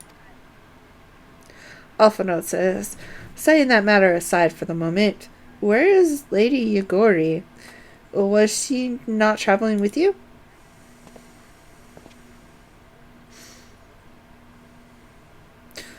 Guzetsu says, for a time, aye, but we parted ways some while ago, the better to improve our chances of finding Lord Qiqirn. Qiqirn? Lyse says, Lord Qiqirn? Guzetsu says, forgive me, I have yet to explain. Lord Qiqirn is heir to Dulma's throne and our master. He was a passionate voice for the cause of Duma liberation, and when we learned of the Emperor's death, it only grew louder. Alphinaud says, "So you seized upon the opportunity and rose up to reclaim your freedom, only for your hopes to be dashed when Xenos led his army onto your lands." Guzetsu says, "The Crown Prince was a merciless foe. Against him and the might of the 12th, I think it was, we had no chance. Once Lord Hien understood this, he bid Yugori take to the sea with as many of our people as possible. He, however, would stand and fight, that they might have more time to escape. I remained by his side as well, and together we carried on our doomed war. And then, one day, in a fierce battle, we were separated. I knew not what became of him, only that he was beyond the Empire's reach, and that to find him, I would need Yugori's aid.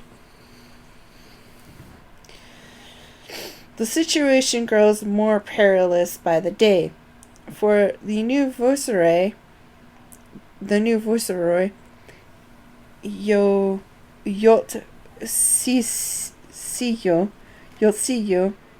is a black-hearted villainess who delights in the torment of her people.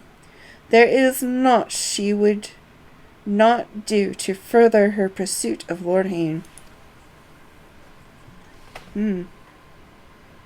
Alphinaud says, "Thank you. I believe that makes matters a good deal clearer. It should please you to learn that we are come to aid the Domian Liberation Front in resuming their efforts to overthrow their imperial oppressors." Guzetsu says, "Then allow me to join you. My inquiries here bore no fruit, hence my desire to return to Orthord. Once there, I can lead you to our headquarters in Ianixia, where we shall all be reunited with Yugori." Elise says, "Mayhap not all. Alphinaud's talents would seem better applied here in Qiqirn, working closely with Tataru and Hancock to feed us intelligence. There is a Garlean embassy just down the road, after all." Alphinaud says, "While I appreciate the vote of confidence, I shall be glad to accompany you all."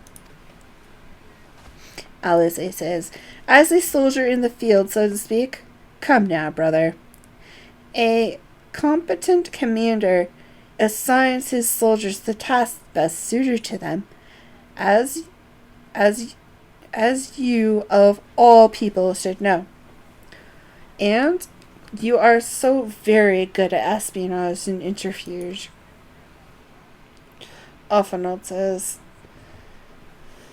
"For we all must serve, each in our own way. Very well. It would seem my place is here."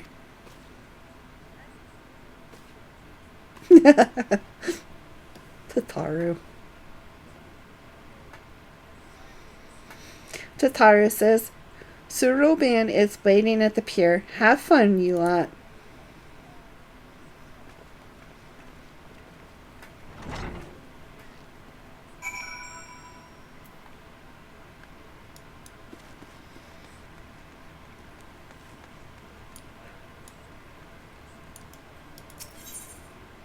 Okay.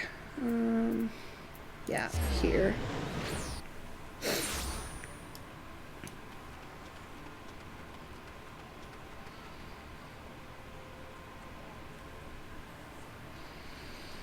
Alright, Suroban. Suroban says, "I have been waiting for you, my friends. All preparations have been completed and my ship awaits its passengers." shall we depart without further delay? After you, my shelled friend, or, hold on, I thought. Oh, okay, it's just asking me if I want to continue with flavor text. So Roban says, if you insist, with me, everyone, the Ruby Sea awaits. The Ruby Sea.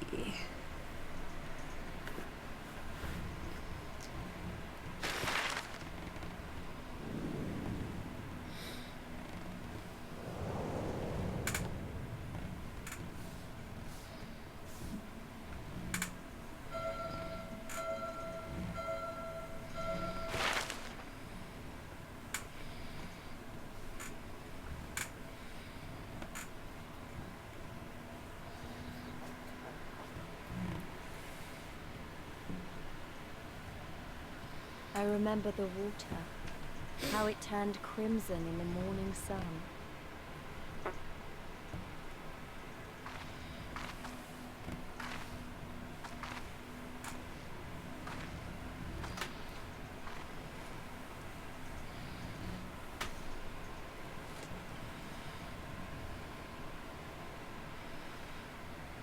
A shimmering sea of rubies, stretching from horizon to horizon. You could almost believe it went on forever. But beyond that red expanse lay a land in turmoil. On the shores of Offard, our Doman brothers Hey! struggled in vain. Welcome! Welcome, welcome.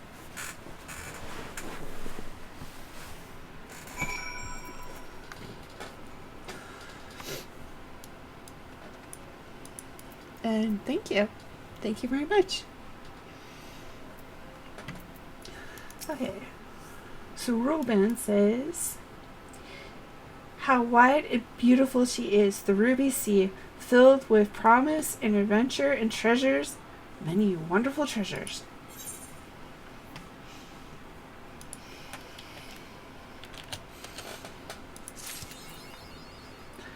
Destination unknown. Okay.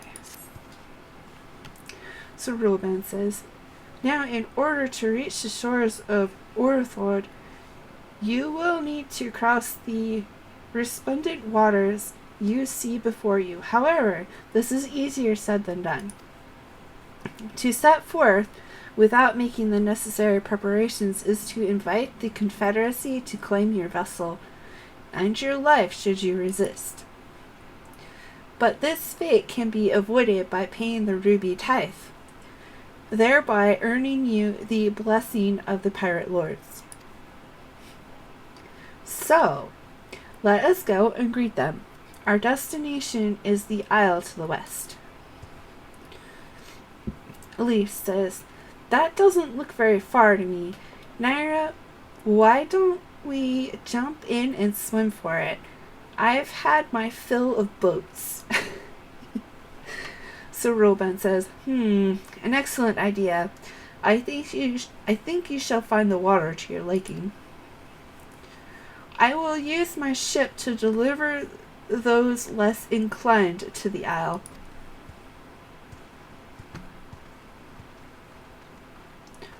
Aha!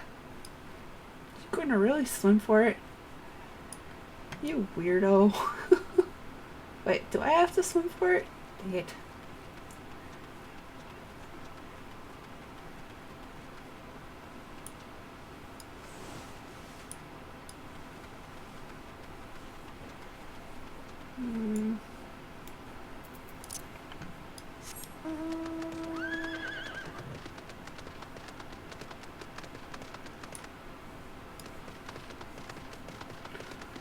Alright, fine.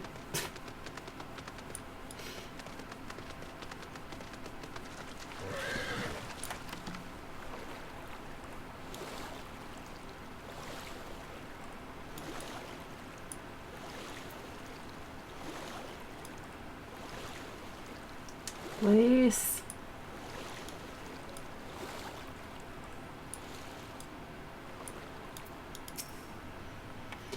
Lyse says, right, this should be easy.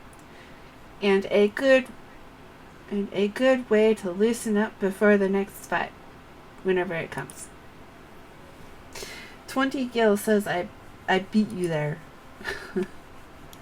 Yeah, probably. Because you teleported.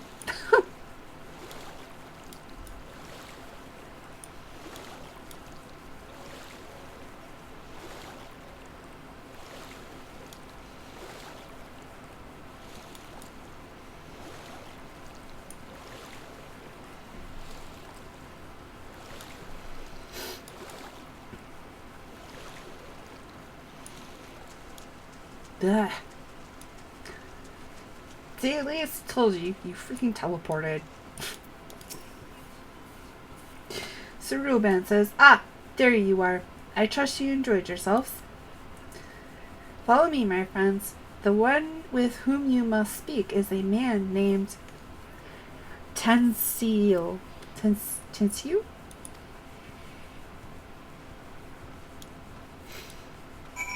Okay.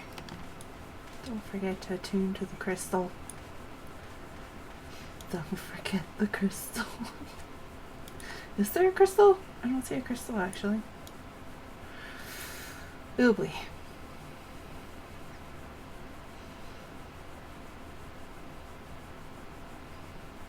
Okay.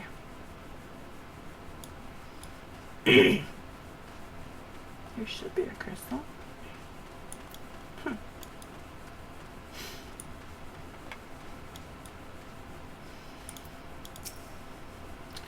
Alright. Tensil says, "I fear you have the advantage of me."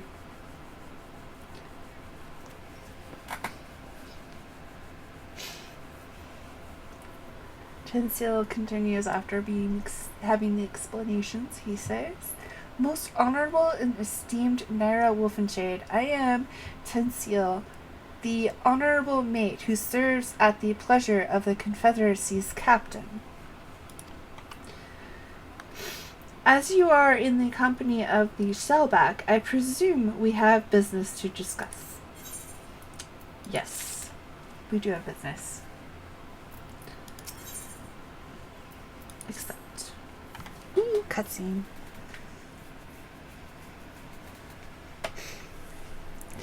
Pencil says, "You wish to pay the ruby tithe, yes? With your gil, perhaps? It is just as well. Foreign currencies are in the demand these days." Sir Ruben says, "I would pay for their passage to Orthard. Does this sum meet with your satisfaction?"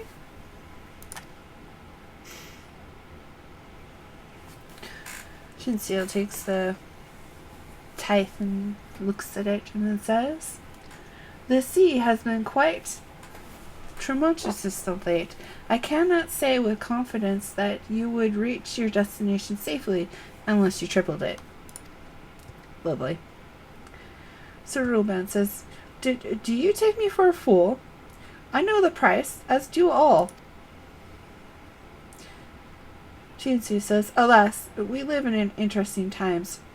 As you came from Qiqirn, I should think I need not tell you that. The shadow of war looms. The wise and the cautious shirk our waters and our custom, and the foolhardy sharpen their knives in anticipation." Lyse says, "Meaning?" Proud Confederate runs up and says, Sir, you've got to come quickly. The bastards are at it again. I tried to convince them to stop, but they weren't having it."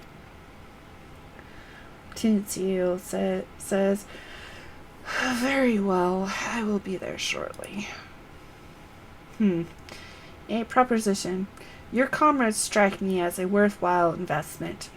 I would not hear men name me a cat before Koban, so I shall consider their tithe paid, not for what they have done, but for what I expect they will do."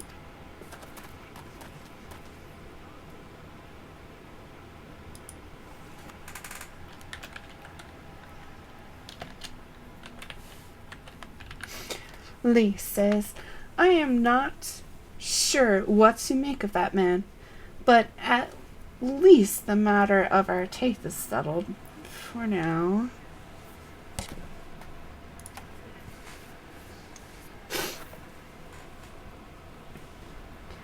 What was that he and the other pirate were talking about? Maybe we ought to go and have a look.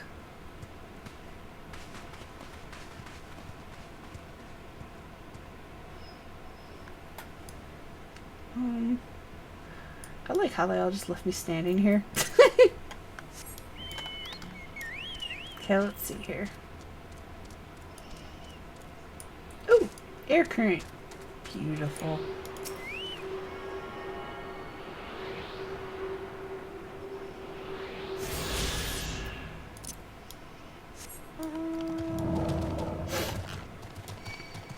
No, leave me alone.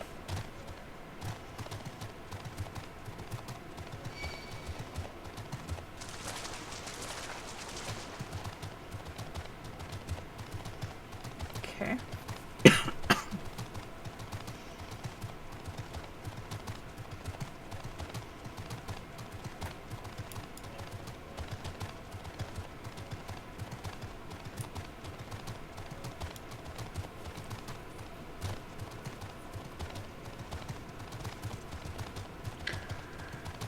I don't want the fate.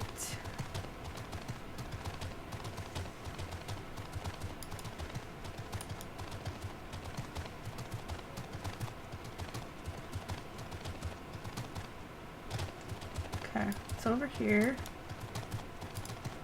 It's not the shark, is it? No.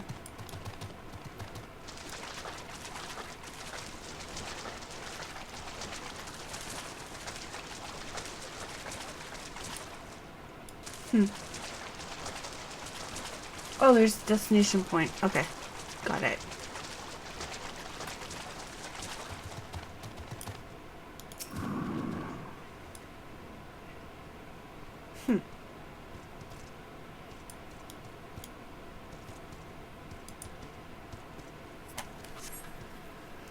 Okay.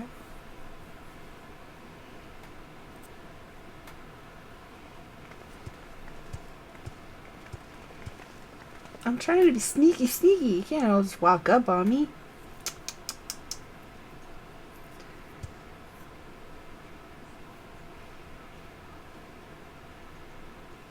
Gentlemen, I'm told you were most unreceptive to my associate's requests. Aha. I realize you do not look kindly on the Confederacy and her ways, but if you refuse to pay the ruby tithe, your safety in these waters cannot be assured. Spare me your concern, pirate. Your feeble attempts at extortion will not work on us.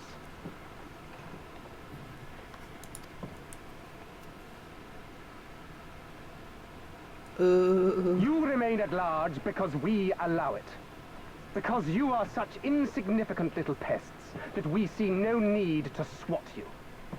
But if you wish to risk the ire of the Viceroy, by all means, fire upon an Imperial vessel. Give us a reason to bring the full might of the Garlean Empire to bear against your pathetic fleet. They won't know if you disappear. Bastards!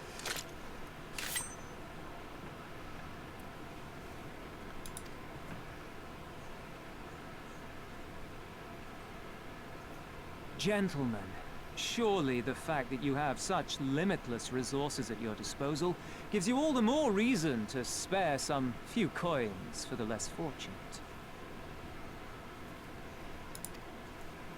All talk, just as I thought. Come, let us away. I have no time for this rubbish.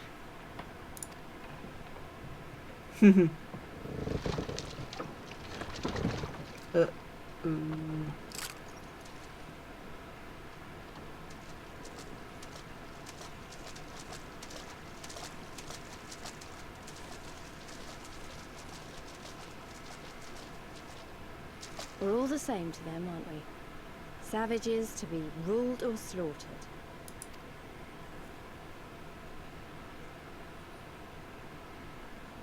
They've always balked at paying the ruby tithe, but they were never so eager to pick a fight.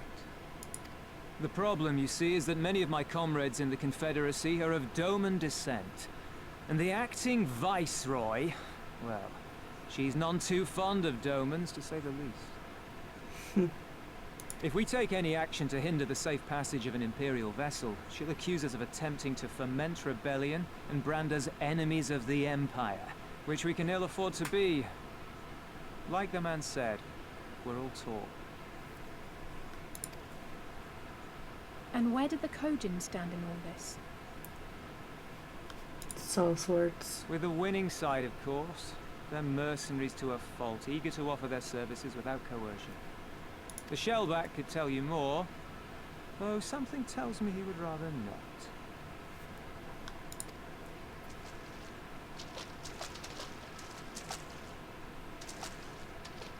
I don't understand. If the Garleans are causing the Confederacy this much trouble, and if so many of you are Doman to begin with, why aren't you willing to fight back?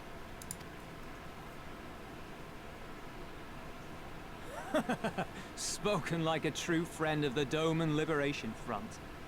I like how we're all standing around in like knee-deep water. If you're planning to rouse us with noble words and grand promises, don't bother. We all know what the Imperial Army can do.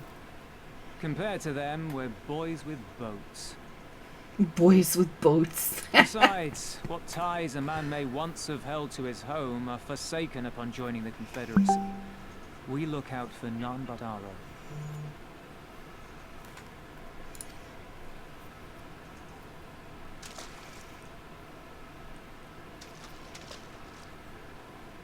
Be that as it may, our livelihood is under threat. And the captain will need to decide soon whether we're to go down in a blaze of glory, or bow and scrape for crumbs from the Emperor's table. All while our friend the Viceroy continues her purge of Doma's radical elements. I believe she's holding court in one of the fishing villages even as we speak. That she-devil! Her perfidy knows no bounds! She must be stopped! Come, let us find Soroban and put us here at once! Tell the others that these ones have paid. We all have places to be.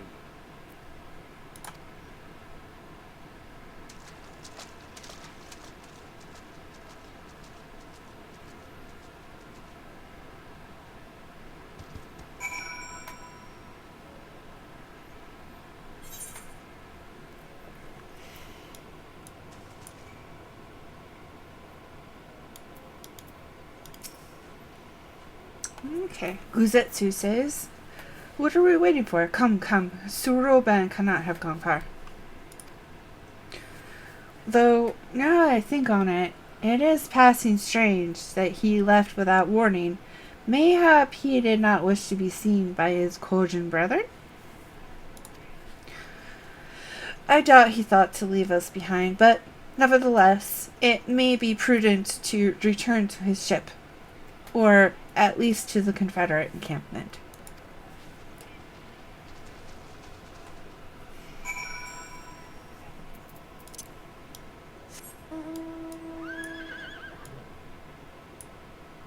I wanna fly.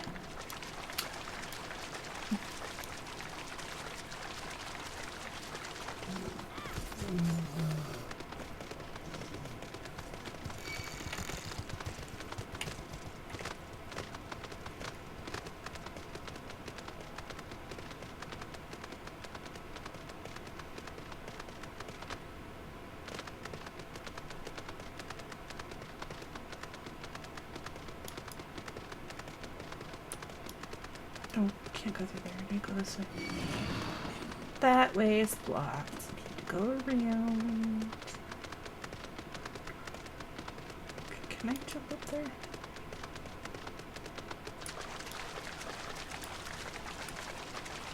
Should.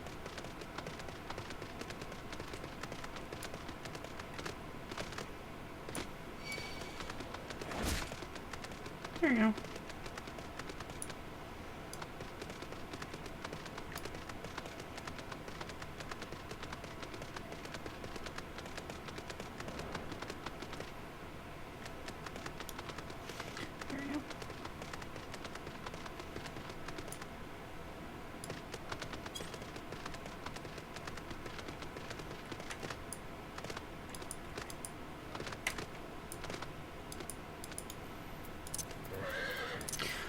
ladies and gentlemen, it is that time again. I do have to go because I am a ride for somebody else. So, apologies, but necessaries. So, I will see you all again tomorrow. If you want to know the time, go ahead and check my schedule. It is there. And it does adapt to your time zone. So, yeah. And till then, see y'all later. Have a good one.